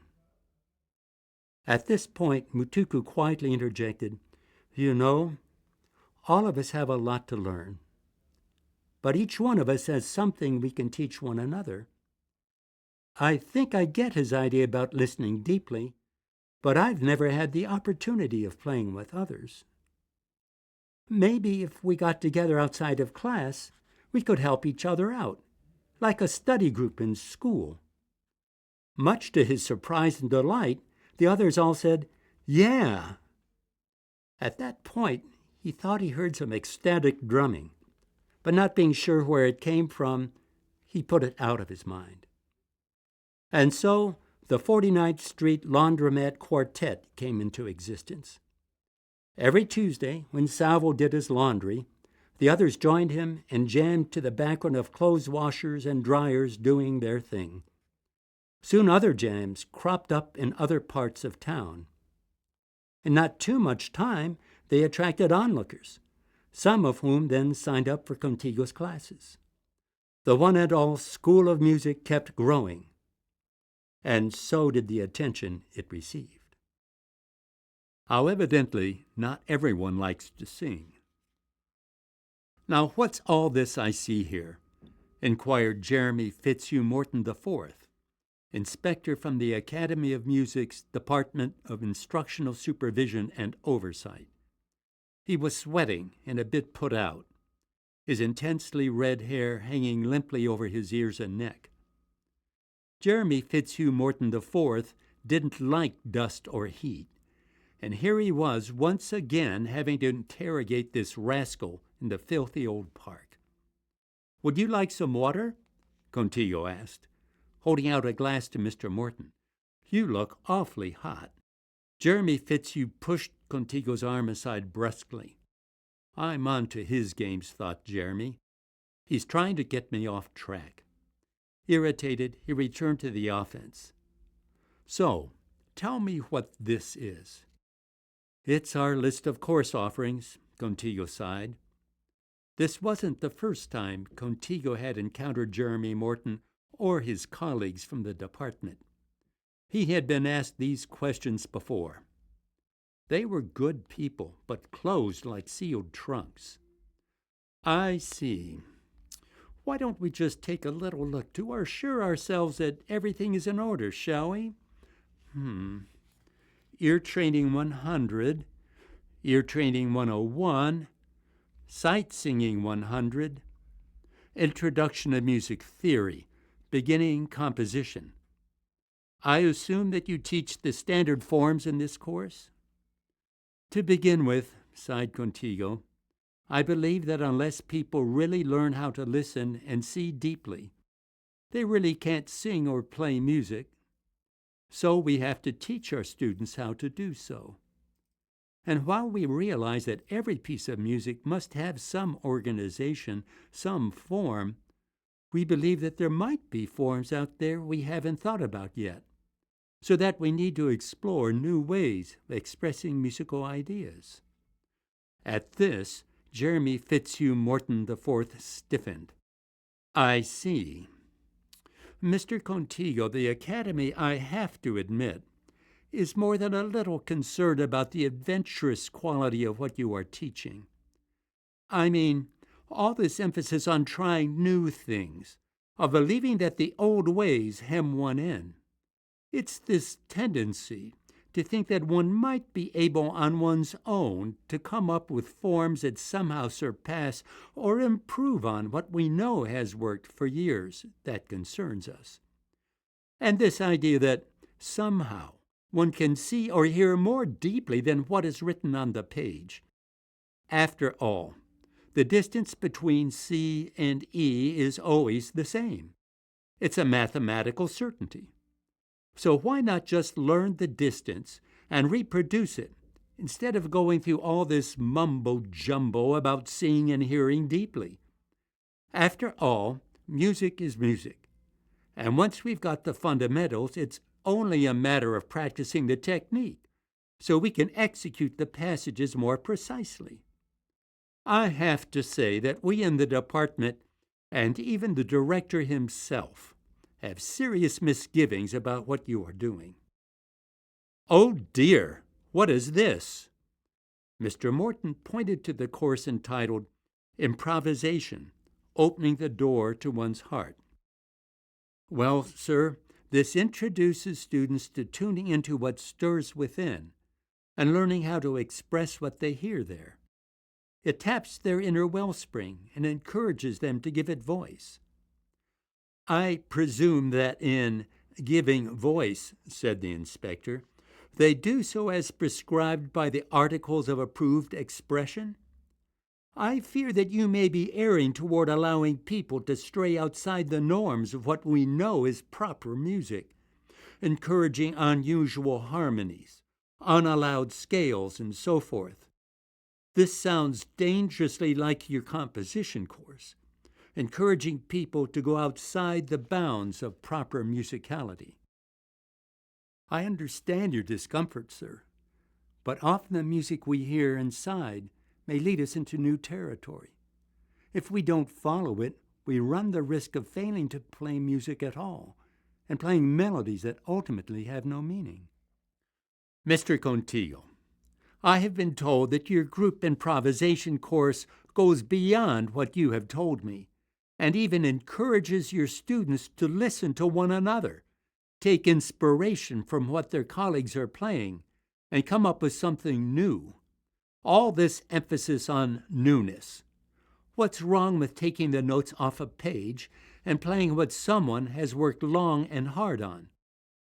Jeremy Fitzhugh Morton IV stood there, his brow wrinkled in anguish, his voice rising higher and higher, growing ever more strained. Contigo wondered how much longer Mr. Morton could continue like this, his face growing redder, rivulets of perspiration running down his face, his breath growing shallower and more labored. Contigo worried his guest might soon be entertaining a heart attack. He offered his visitor a chair, which Mr. Morton refused. After all, continued Mr. Morton, putting notes on a page requires effort and great consideration. I think you underestimate what that requires. Even in this respect, my sources tell me that you encourage your students to go beyond playing the music as we know the composer heard it. You call it interpretation. That's a bunch of rubbish. You and I know that music is whatever the composer intended. He put it on the page so we could reproduce it. Reading into what he wrote, thinking that one somehow could do better than the composer, taking his notes and playing them in a different way, according to what meaning you see in them. I say, this is really too much. Try to calm down, Mr. Morton. Won't you take a seat? But don't you think, Mr. Morton, that what makes music exciting is the unexpected, being led to something new, or seeing something old in a new light? If we knew exactly where things were going, would it be music at all? This is exactly what I'm concerned about. Newness leads to error. It leads us to leave behind what we know is worthwhile. Oh, one other thing. I understand you're a baker. Is that right? Yes, that's correct. So, I assume you then went on to the academy and earned your credential in music. No, as you know, I am self-taught, though I learned a great deal from my parents. So then, you aren't qualified to teach. Isn't that what you would say? No, I disagree. If you look at the results, if you listen to what my students can do, you would have to say that I must know what I am doing. I have heard what they are doing, and I don't like it. To make matters worse, You also encourage all sorts of people, even non-listeners, to take your courses. I have heard enough. There's no need to pursue this further. My superiors and I truly think you have gone too far, and today's little conversation has only confirmed me in that conclusion. Oh, and one last thing. This holding class wherever you like, I mean, even outside of a building, is just unacceptable. It's as if you think that music can be played wherever you like, outside of its proper boundaries and setting. I mean, I say it's really a bit too much. Good day. Contigo sighed. Would this never end? He thought to himself. What a shame. Jeremy has such potential. If he would just allow a little crack in his shell, the music would come roaring out. Perhaps that's why he tries so hard to keep in control. With that, he sat down and stared off into space. Paquito stood listening to the jam, standing on the fringe of the crowd that had gathered around. He'd rather have gotten under the tree where there was a bit of shade, but no one there would make room for him. So he stood in the sun while the sweat ran down his face and his shirt stuck to his skin. Everyone knew Paquito, a short, dumpy man with little wire-rimmed glasses covering dull, round eyes. In their more flattering moments, the townspeople variously described him as responsive as a pile of stones, or as intelligent as a stump. In general, no one even noticed him aside from occasionally cuffing him on the neck if he got in their way. As Contigo was rehearsing this afternoon's ensemble class, he heard a familiar voice in his head. Hey, Contigo, check out the guy at the back of the crowd. Looking up, he saw Paquito and immediately knew that drummer had something she wanted him to do. Contigo put down his baton and ambled over to where Paquito stood. Looking him directly in the eyes, he saw what drummer had in mind. Putting his hand on Paquito's shoulder, he asked, Hey, Paquito, have you ever wanted to play the tuba? At this, Paquito's eyes widened a bit. Would you like to give it a try? We really could use another tuba player, and I bet you'd be really good at it. Paquito's eyes widened a bit further. Well then, come on. Contigo put his arm around Paquito and shuffled him down the street to the local instrument shop. As they proceeded, Contigo put his hand in his pocket to check on the meager supply of coins it held. 15 minutes later, they emerged, Paquito's eyes shining as he hugged a tuba so large that it almost hid him from view. When they got back to the park, the students made room for him on the front row, where he sat down to numerous pats on the back and delighted grins. The rehearsal then proceeded, accompanied by the occasional honk and blat from the front row. No one, however, seemed to mind. A few days later, Contigo and his students jammed under their favorite tree in the town square. A few people danced and swayed at the edge of the jam, while the reggae-infused salsa jazz riff rippled through the musicians, moving their saxes to lay down a counter melody that called out for a response. Then it happened. Paquito shot up from his seat and let out a full-throated tuba aria that rent the air and struck the listeners somewhere deep inside. Flabbergasted, the ensemble rose as one, responding to Paquito's soaring melodies with intricate counterpoints that shimmered and rose in the afternoon air. For one brief moment, the world opened up. Something profound and inexplicably significant issued from the lips and hands of the jam. A song without words that explained all the questions ever asked and to be asked. One that spoke of life and its mystery. When the seeming eternity of the moment passed, Contigo leapt up, thrusting the guitar he had been playing up with one hand and exclaiming, "That was amazing! That's the first time we've played music. You were incredible." With those words, he moved through the jam, embracing some, slapping others on the back, poking a select few in the ribs, and effusively praising all he met. The crowd raised Paquito to its shoulders, tears of joy streaming down his face as he excitedly held his tuba over his head and shouted. Contigo knowingly shot him a big grin and went on to embrace his students, some of whom looked shyly down, while others excitedly leapt about. Gerardo pranced around the stage, flashing a victory sign. Brenda shrieked in astonishment. Everyone knew that something miraculous had happened. For one brief eternity, they had been one, and they knew it. They were so taken aback that no one even thought to kick the cat, who had been watching with intense interest. Shorttail had even stopped searching for fallen food while they played. At that moment, Jeremy Morton strode into the square, carrying a conductor's baton, the symbol of his authority, his passionate red hair flowing behind him. Exuding indignation and an air of command, he thrust his baton in Contigo's face, declaring, "In the name of the Academy of Music and of all things good and beautiful, I hereby command that you cease this lawless and feckless, ill-considered behavior that is misguiding the public and leading them into anarchy by breaking the traditions established by centuries of musicians.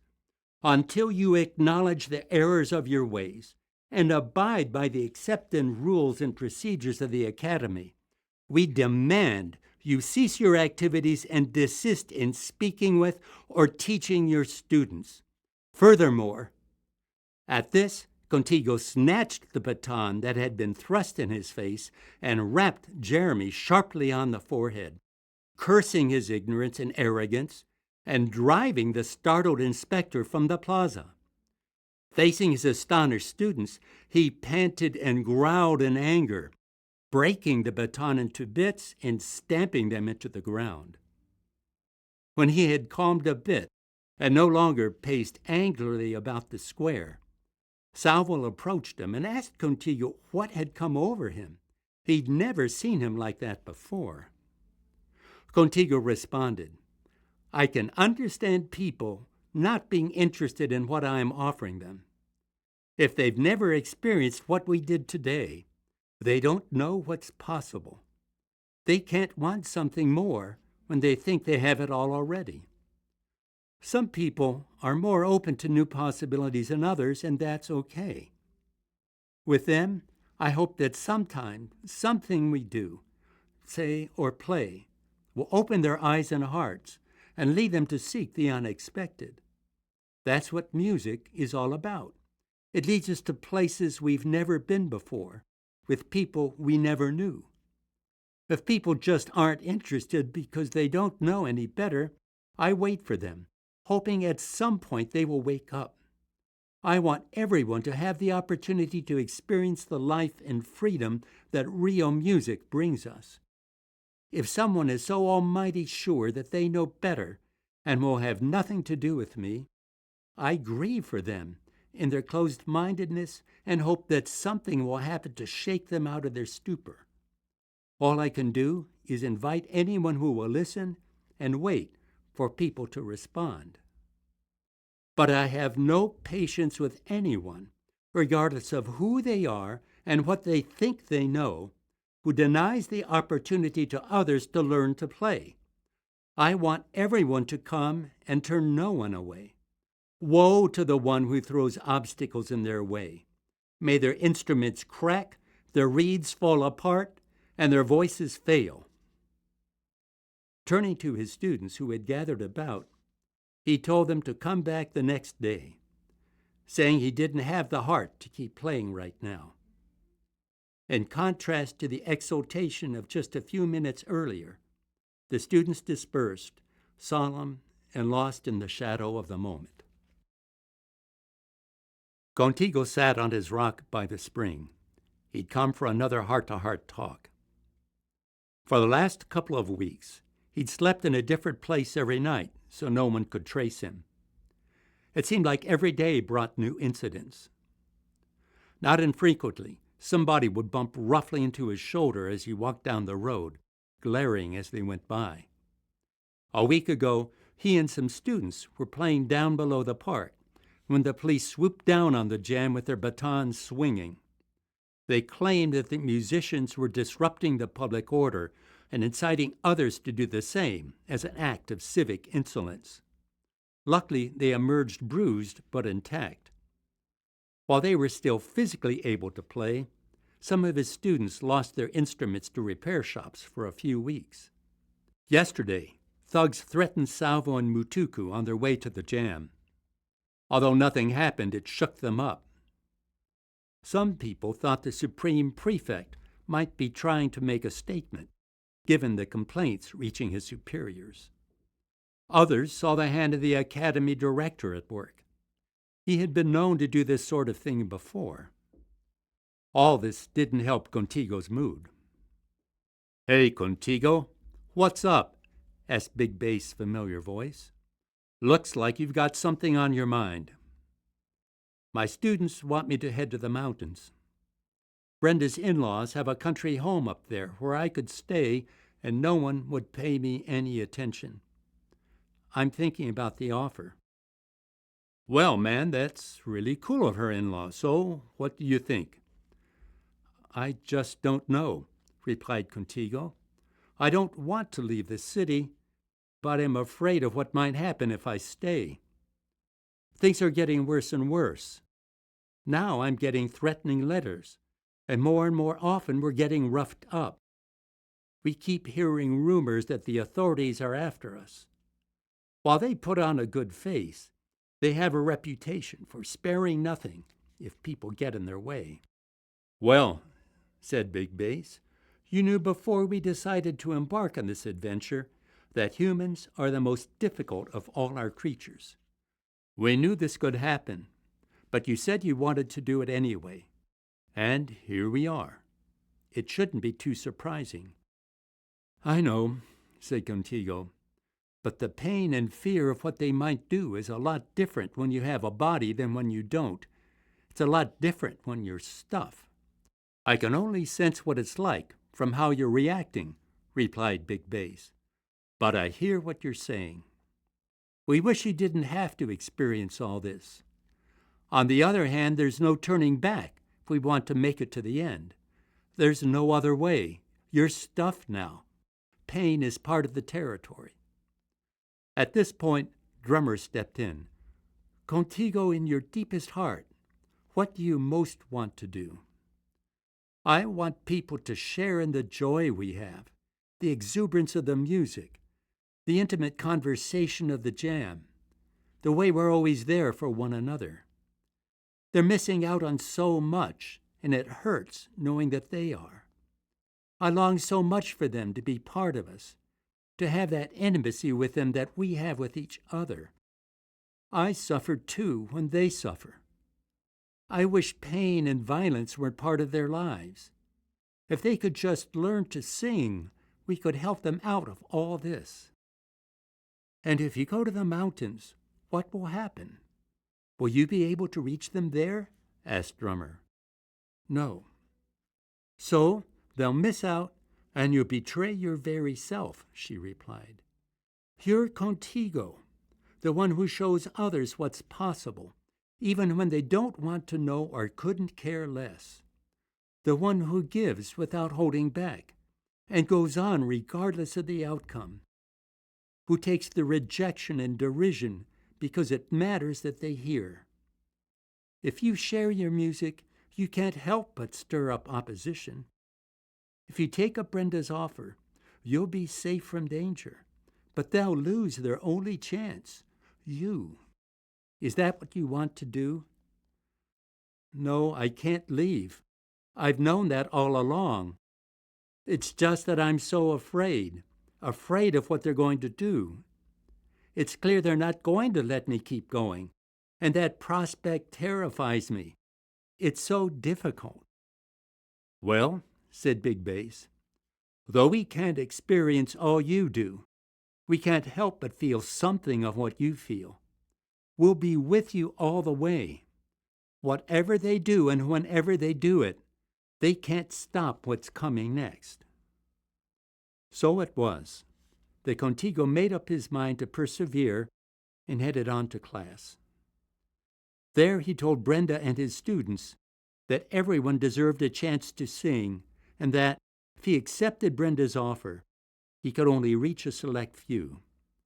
Yes, he admitted, he was disappointed and hurt by the negative reactions he was receiving.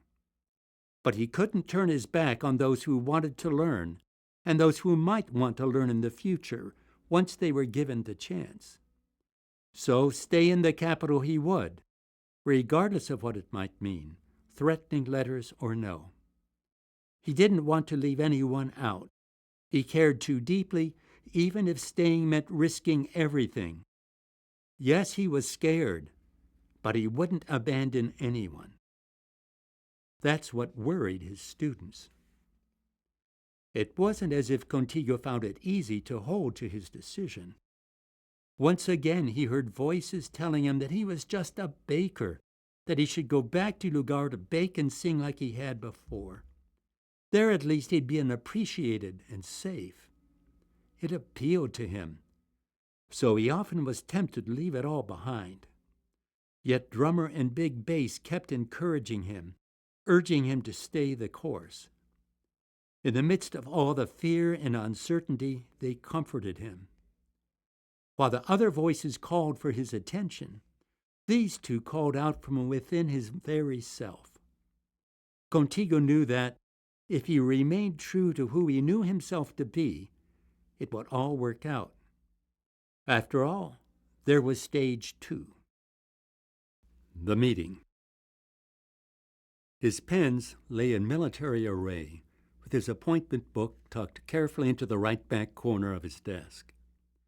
The office offered little in terms of decoration, aside from the standard imposing portrait of the Director General behind his chair and the framed certificate from the DG citing his 20 years of exemplary service. This he proudly hung on the opposite wall, so he could see it every time he looked up from his papers. The room boasted no curtains to gather dust, but did possess 2 chairs for visitors, posted appropriately a respectful distance from his desk. All this quite appropriately reflected the governor of a builder's city, he thought. Jorge Luis Alvarado Conforme Delimitado, the supreme prefect and most sublime incarnation of the order of rectification, had had a tiring day. He was more than a little irritated. The workers on the new market had gone out on strike again. That project now was 2 weeks behind schedule. 2 weeks! What was his superior going to say about that? How could he be responsible for the behavior of this rabble workforce that couldn't stick to a timetable? On top of that, he had his wife with whom to contend. Once again, just this morning, she had chided him for their being stuck in this backwater of a place with these barely civilized people. Once more, she asked when he finally was going to get promoted and sent back to the imperial capital, or at least to a post that offered cultured people they could get to know, people that mattered. He felt worn out just thinking about her. Then there was this matter of that irritating fellow people called Contigo. It seemed he insisted on holding what he called music classes in all parts of the city. Not that he cared one whit about this thing he and his types called music. All this going on about singing and hopping around to a bunch of tonal gibberish, it really was enough to make a man throw his hands up and dash out of the room. It's not that he cared much about their carryings on. If they wanted to waste their time on this foolishness, let them. As long as they confined it to the proper buildings and didn't get in the way of things that really mattered, and particularly in ways that reflected on his performance as Supreme Prefect, he didn't care. Most of the listeners seemed perfectly content to do that. But this Contigo person gathered people around him in the marketplace and busy intersections, obstructing traffic and getting in the way of the vendors. All this meant that people complained, and the complaints came to him. If vendors didn't sell, he didn't get the taxes that enabled him to build roads and squares and to send his quota on to headquarters. On top of that, when this Contigo held what he called concerts, he held them wherever he pleased. No permits, no fees, lots of disruption. Ever since he emerged from that nowhere of a place he grew up in, him, a baker of all things, he caused trouble. Just the other night, for example, a riot broke out at one of his concerts. Some attendees said they loved what they heard, while he evidently scandalized others. Fans and critics pulled each other's hair, brandished canes, and threw furniture about. "How could an untrained singer possibly ever sing like this?" yelled his detractors. "Obviously, any good singer needs professional training to achieve these heights. He's obviously not on the up and up." His fans countered, "Listen to the music. Have you ever heard anything like that?" And the critics shouted back, "That's just the point." Their silly arguments wouldn't matter a lick, except that his police had had to break the crowd up. He now was hearing rumors that Contigo's critics were going to send thugs to break up the next performance, that they had had enough. The Academy's director even threatened to notify headquarters that he, Don Jorge Luis Alvarado, was failing to maintain public order. And today he got a memo from HQ stating that it was sending out an investigator to check into serious accusations that they had been receiving.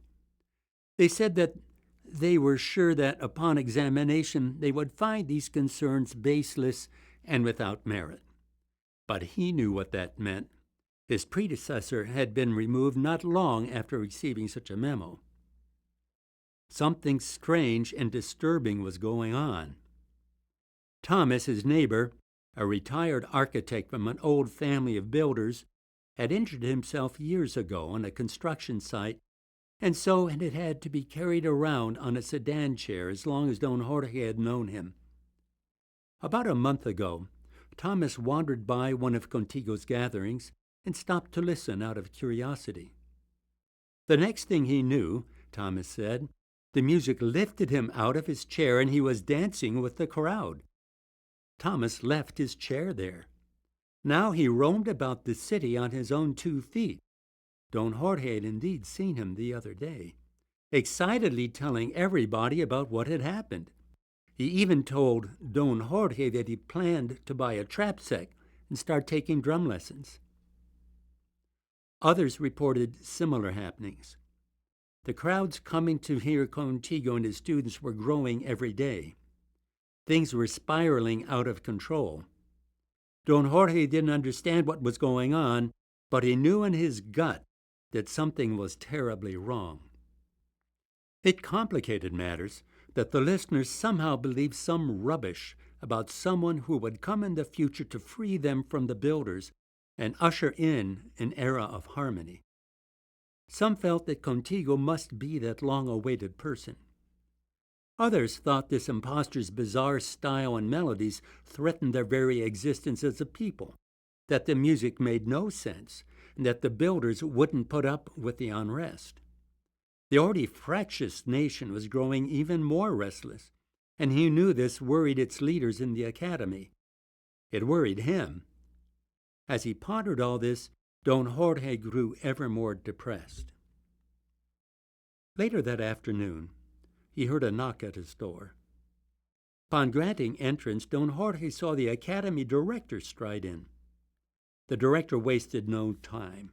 "Don Jorge, you know that you and I don't often agree with one another, and that the relationship between our people and your administration has been difficult at best. However, I also believe that we can make both of our lives easier if we can find those areas where our mutual interests align. In those cases, collaboration can yield us both rich rewards. Wouldn't you agree?" "Of course," Don Jorge replied, his curiosity aroused. "Well, as you know, the Academy has this little matter of this fellow Contigo who has upset many of our members and the general public at large. He goes about offering ersatz music lessons, claiming that anyone can become a musician if they just take to heart what he has to teach them. It's all a sham, but many people are listening to him and straying down a dangerous path. At the same time, we are fully aware that you and your superiors have taken a dim view of his impact on public order. He certainly has disrupted the calm of the city and threats to create havoc should his misguided ways be allowed to continue. It seems to me that in this case we face a common problem whose solution would be a relief to us both. Am I reading the situation correctly? His interest piqued. Don Jorge leaned forward and said, "Most certainly." "Well then, may I suggest that we explore whether or not we might find a very simple solution that might lead us out of our conundrum we both face?" 10 minutes later, as the director was leaving Don Jorge's office, he and Don Jorge exchanged a brief glance of mutual understanding. Given all that was happening, Contigo's students took to accompanying him wherever he went. So it was that the next night Contigo, Mutuku, and Gerardo walked back together from the concert.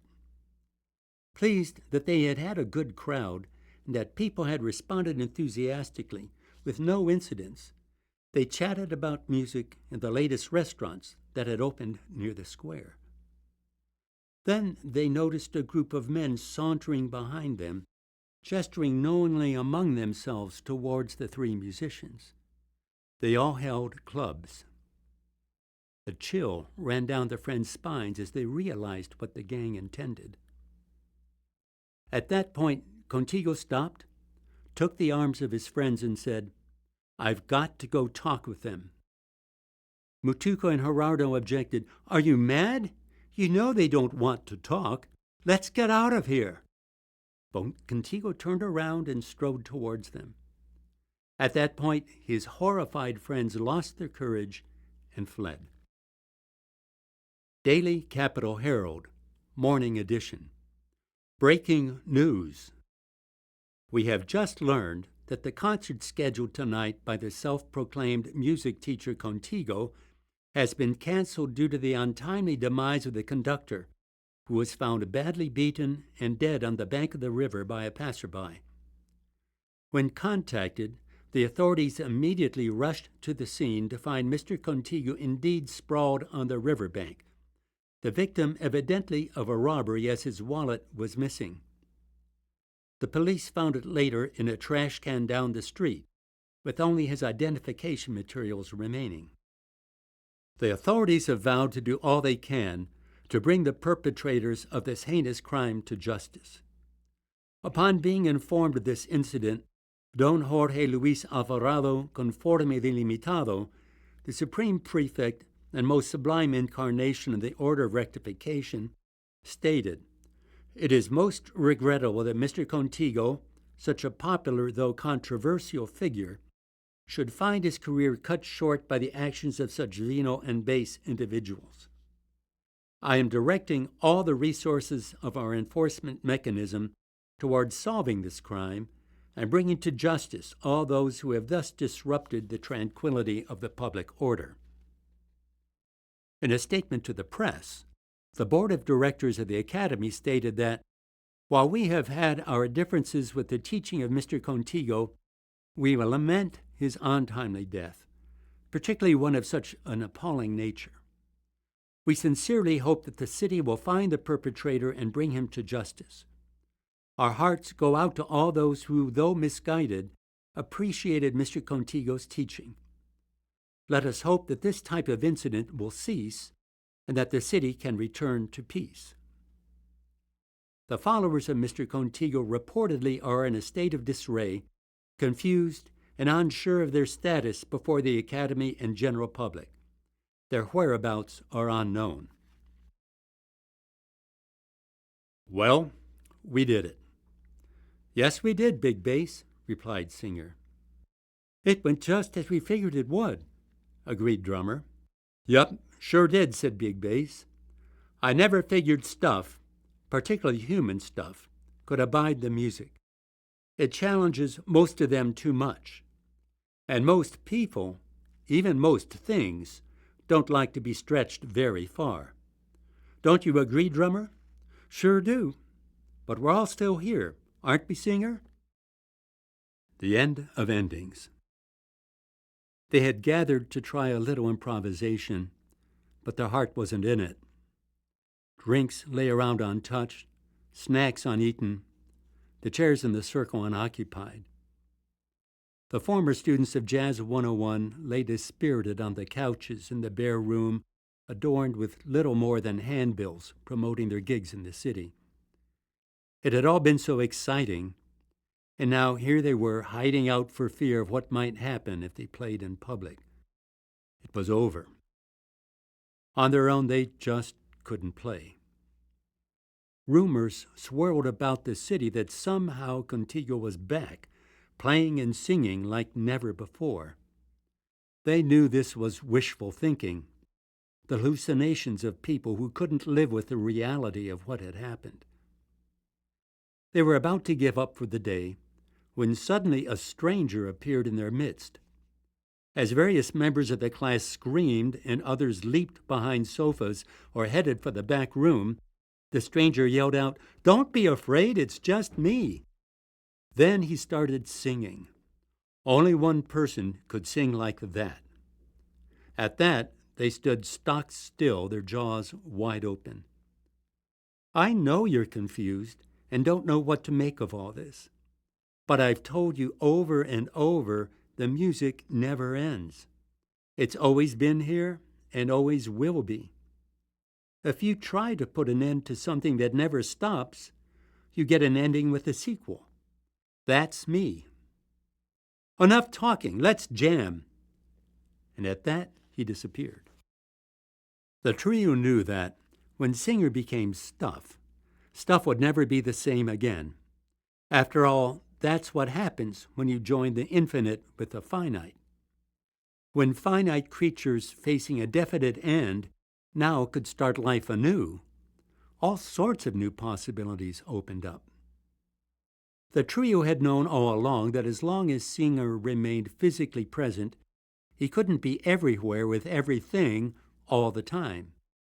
It's hard to teach every animate and inanimate creature when you're stuck in one place and body. As amazing as he was, Contigo was still finite. So he went home. The trio now began stage 2 of its great singing school adventure. Because Drummer was the one who tied Home together, Home had planned all along to send her out to entice everything into really playing. Now that Singer had become part of stuff, Drummer could relate to Singer, who now was in everything, and that way spread out through all the things the trio had called into existence. Big Bass figured that if Drummer worked within every creature at the same time, whether an atom or elephant, the trio could teach all creatures at once, continuing the work that Contigo had begun. They would establish a totally new kind of singing school, a graduate-level conservatory, existing within and between its students.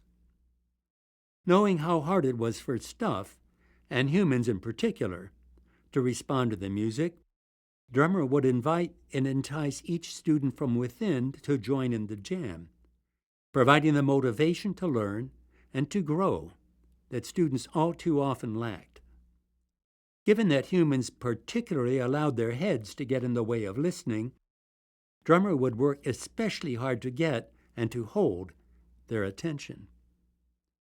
Also, Home knew that although each student would have the same internal tutor, each would learn differently. So in this school, the students in turn would instruct one another in what they had learned. Ultimately, when all things had mastered their individual crafts, each would play with its entire being in perfect harmony with all the others. In other words, over time, Home planned to sweep all the jam's members into the trio itself. When the trio dreamed, it dreamed big. So Drummer entered the fray. New school, new music. Dave and Joan Thomas sat in the ornate concert hall listening to an acceptably good jazz concert. Amidst chandeliers and gold leaf, the trumpet player played all sorts of notes well, high and low, soft and loud, lots of runs and interesting tricks. The themes and underlying rhythms held most of the audience's attention, while a few people dozed off or checked their phones. Dave and Joan thought the night would stack up to an enjoyable evening, one of many. During intermission, they heard a ruckus. Out on the street, people clapped, yelled, and stomped their feet. Dave and Joan ducked out to see what was going on. There they saw a scruffy group of musicians with their instrument cases open before them and an exuberant crowd swaying, shouting, and dancing along with the music. Joan and Dave had never witnessed anything quite like the scene before them. A dumpy little tuba player led a crowd of excited townspeople in a conga line that snaked in and out of the jam, while one after another of the musicians stood up to take a break as the crowd urged them on. At the edge of the jam, a fox was tapping its foot as one of the musicians patted it and encouraged it to come closer. The ever-present gnats had gathered in a cloud off to one side, pulsating in rhythm to the music, like some sort of sound and light show. On a table, in the midst of the group, a squirrel with a stump for a tail sat on a one-eyed cat's head. They appeared to be singing some sort of joint melody, all the while the squirrel was drumming out a rhythm on the cat's head with its paws. When Joan commented to Dave about how odd all this was, he agreed but added that even so, somehow it just seemed right. On the outskirts of the crowd, they spied a strange fellow in sunglasses, the slouch hat pulled down over his face, barely concealing a mass of fiery hair. From the enigmatic smile on his face, they couldn't tell if he liked what he saw in front of him or not, but they did see his foot tapping along with the music. Perhaps oddest of all, they spied that new female engineer for the city enthusiastically riffing on a violin alongside a professor from the academy who suddenly stood up to take a hot wailing break on his oboe. They looked like they had entered another world. Joan and Dave had never seen anything like this before. Everyone knew that listeners and builders in no way got along.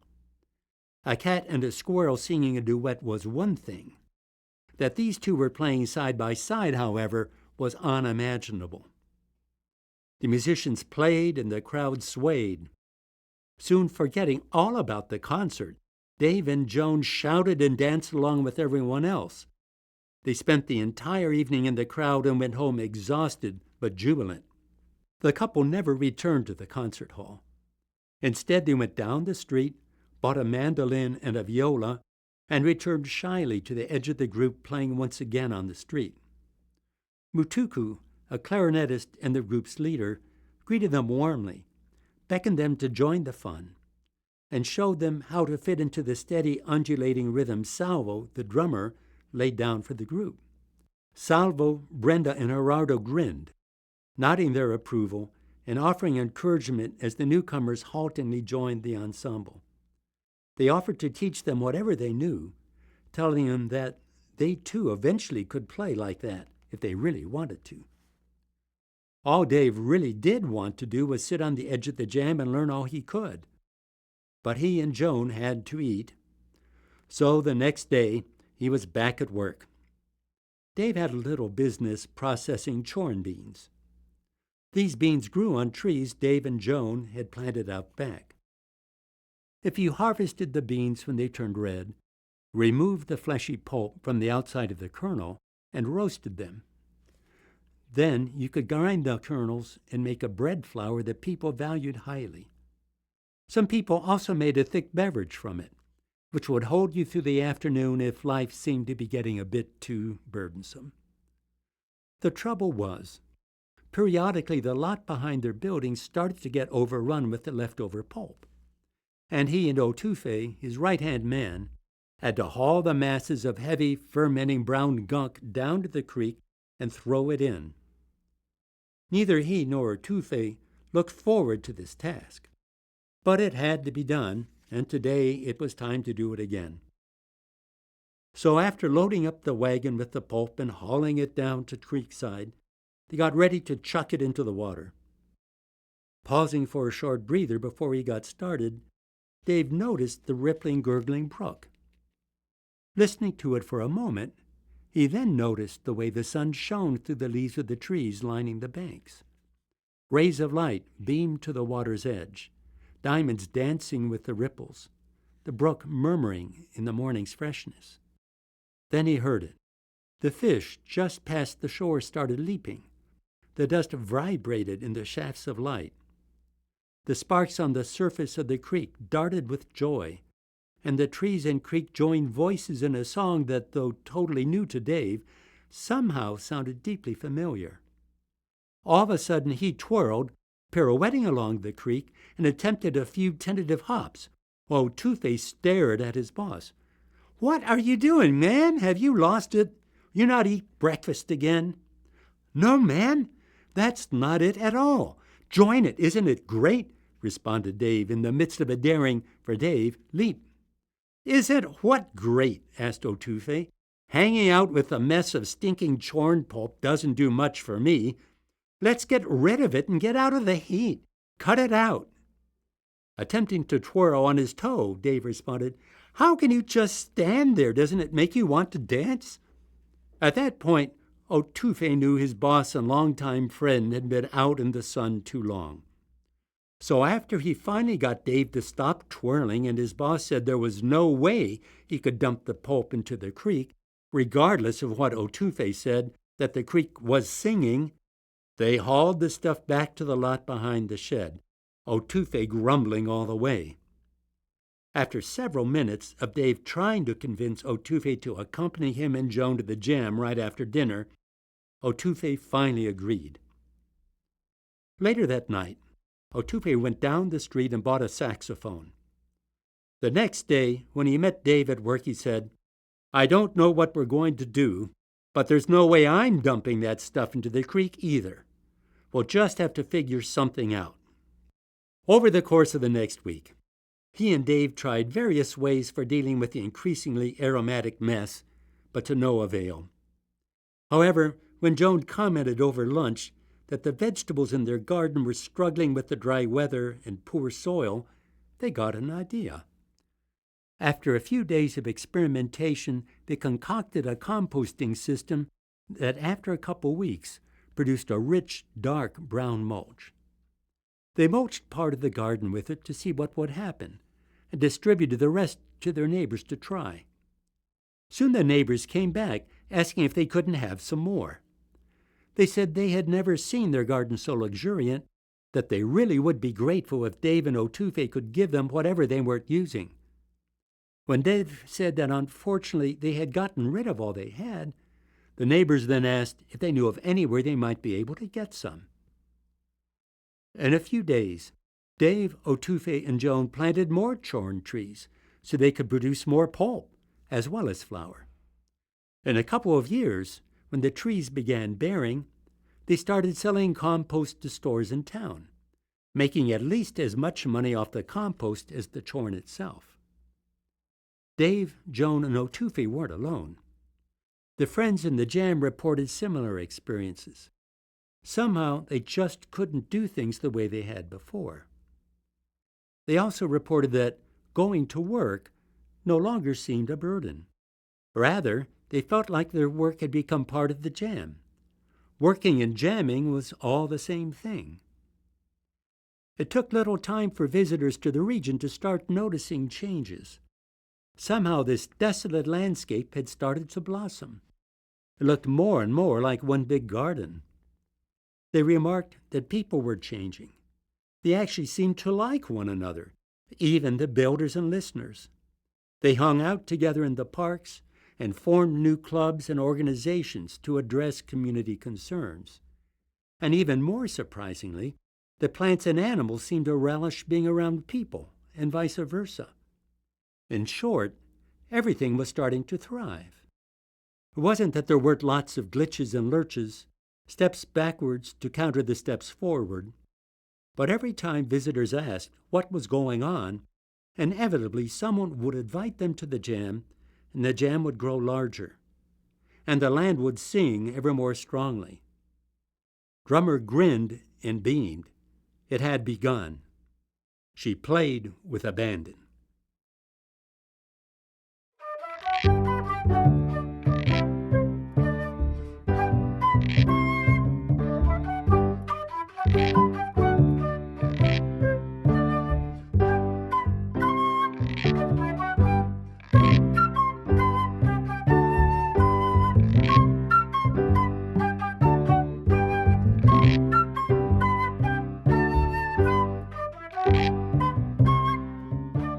Acknowledgements. It takes an act of God and a lot of help from friends to make a creative writer out of an academic used to writing economics articles. My journey started when I shared with Richard Johnson that I wanted to write a book on creative inclusive theology for lay people. Richard recommended I start writing a blog. Although I had never even read a blog, he invited me to enter uncharted territory, which I did and enjoyed. After prayer and numerous blog posts, I realized I needed to write a story rather than a more traditional theology book. As I had never written a story, I knew that the Holy Spirit again had something new in mind for me. Thanks to David Greenwald, Mary Foster, Margaret Stevens, Susan Ernst, Sister Renee Domeyer, Bill Ray, and Jerry Capel for their suggestions and encouragement on early drafts. I am most thankful for their graciousness and support. I am particularly grateful to Christopher Bryan, Professor Emeritus of New Testament at the University of the South School of Theology, for his faith in me when he girded his loins and gently informed me that I had a lot of work to do, and then provided me valuable tips on what this sort of writing requires. Richard Nisbet's, Andy Gay's, and David McDuffie's enthusiasm for later drafts gave me that extra boost of energy that helped me make it to the finish line. Thanks, Ran, Andy, and David. On Chris's recommendation, I sought an editor who could provide me professional feedback and found Towles Kintz of The Porch in Nashville. Towles, you have taught me a great deal and immeasurably improved The Fable. I will always treasure your insights and particularly your enthusiasm and faith. Thank you so much. Then there's Mary Priestley. Mary organized a show of nature art at Sterling's, the university coffee shop, that included the opportunity for others to participate. She splattered watercolors on watercolor paper, which she then dried and made available on a table in the show. Providing fine Sharpies for visitors, she invited them to outline what they saw in the watercolor ink blots and to mount them on the wall. The results flabbergasted me, so I tried it myself. The illustrations in this book represent the fruits of that experiment. I never started out with the intention of illustrating the fable. Thank you, Mary, for inviting me to try something new. You helped me discover a new tune. I also would like to thank Lyndon Noe, who showed Mary this technique, and Carla Sondheim, who showed Lyndon, for their indirect inspiration that led to the illustrations. Finally, without my wife Yolande, I probably never would have gotten to this point. Her confidence in me and conviction that I had something important to share gave me in turn the confidence to keep going. At critical points, she provided crucial feedback on the text. Thank you, Yolande, for your unwavering love and support. Your music pours forth every day. I love you. I have come to cherish the characters in the fable and have grown in the process of writing it. I hope that you, too, may do the same as you read it. May we all truly learn to sing. I would like to thank the music department of Sewanee, the University of the South, for the use of its recording studio. Their graciousness made this audiobook possible. I wrote the music for the introduction and ending. Dick Belmas the sound engineer, produced the book and music. Nick, your technical expertise, creative insight, enthusiasm, and friendship have made this project a joy. Thank you.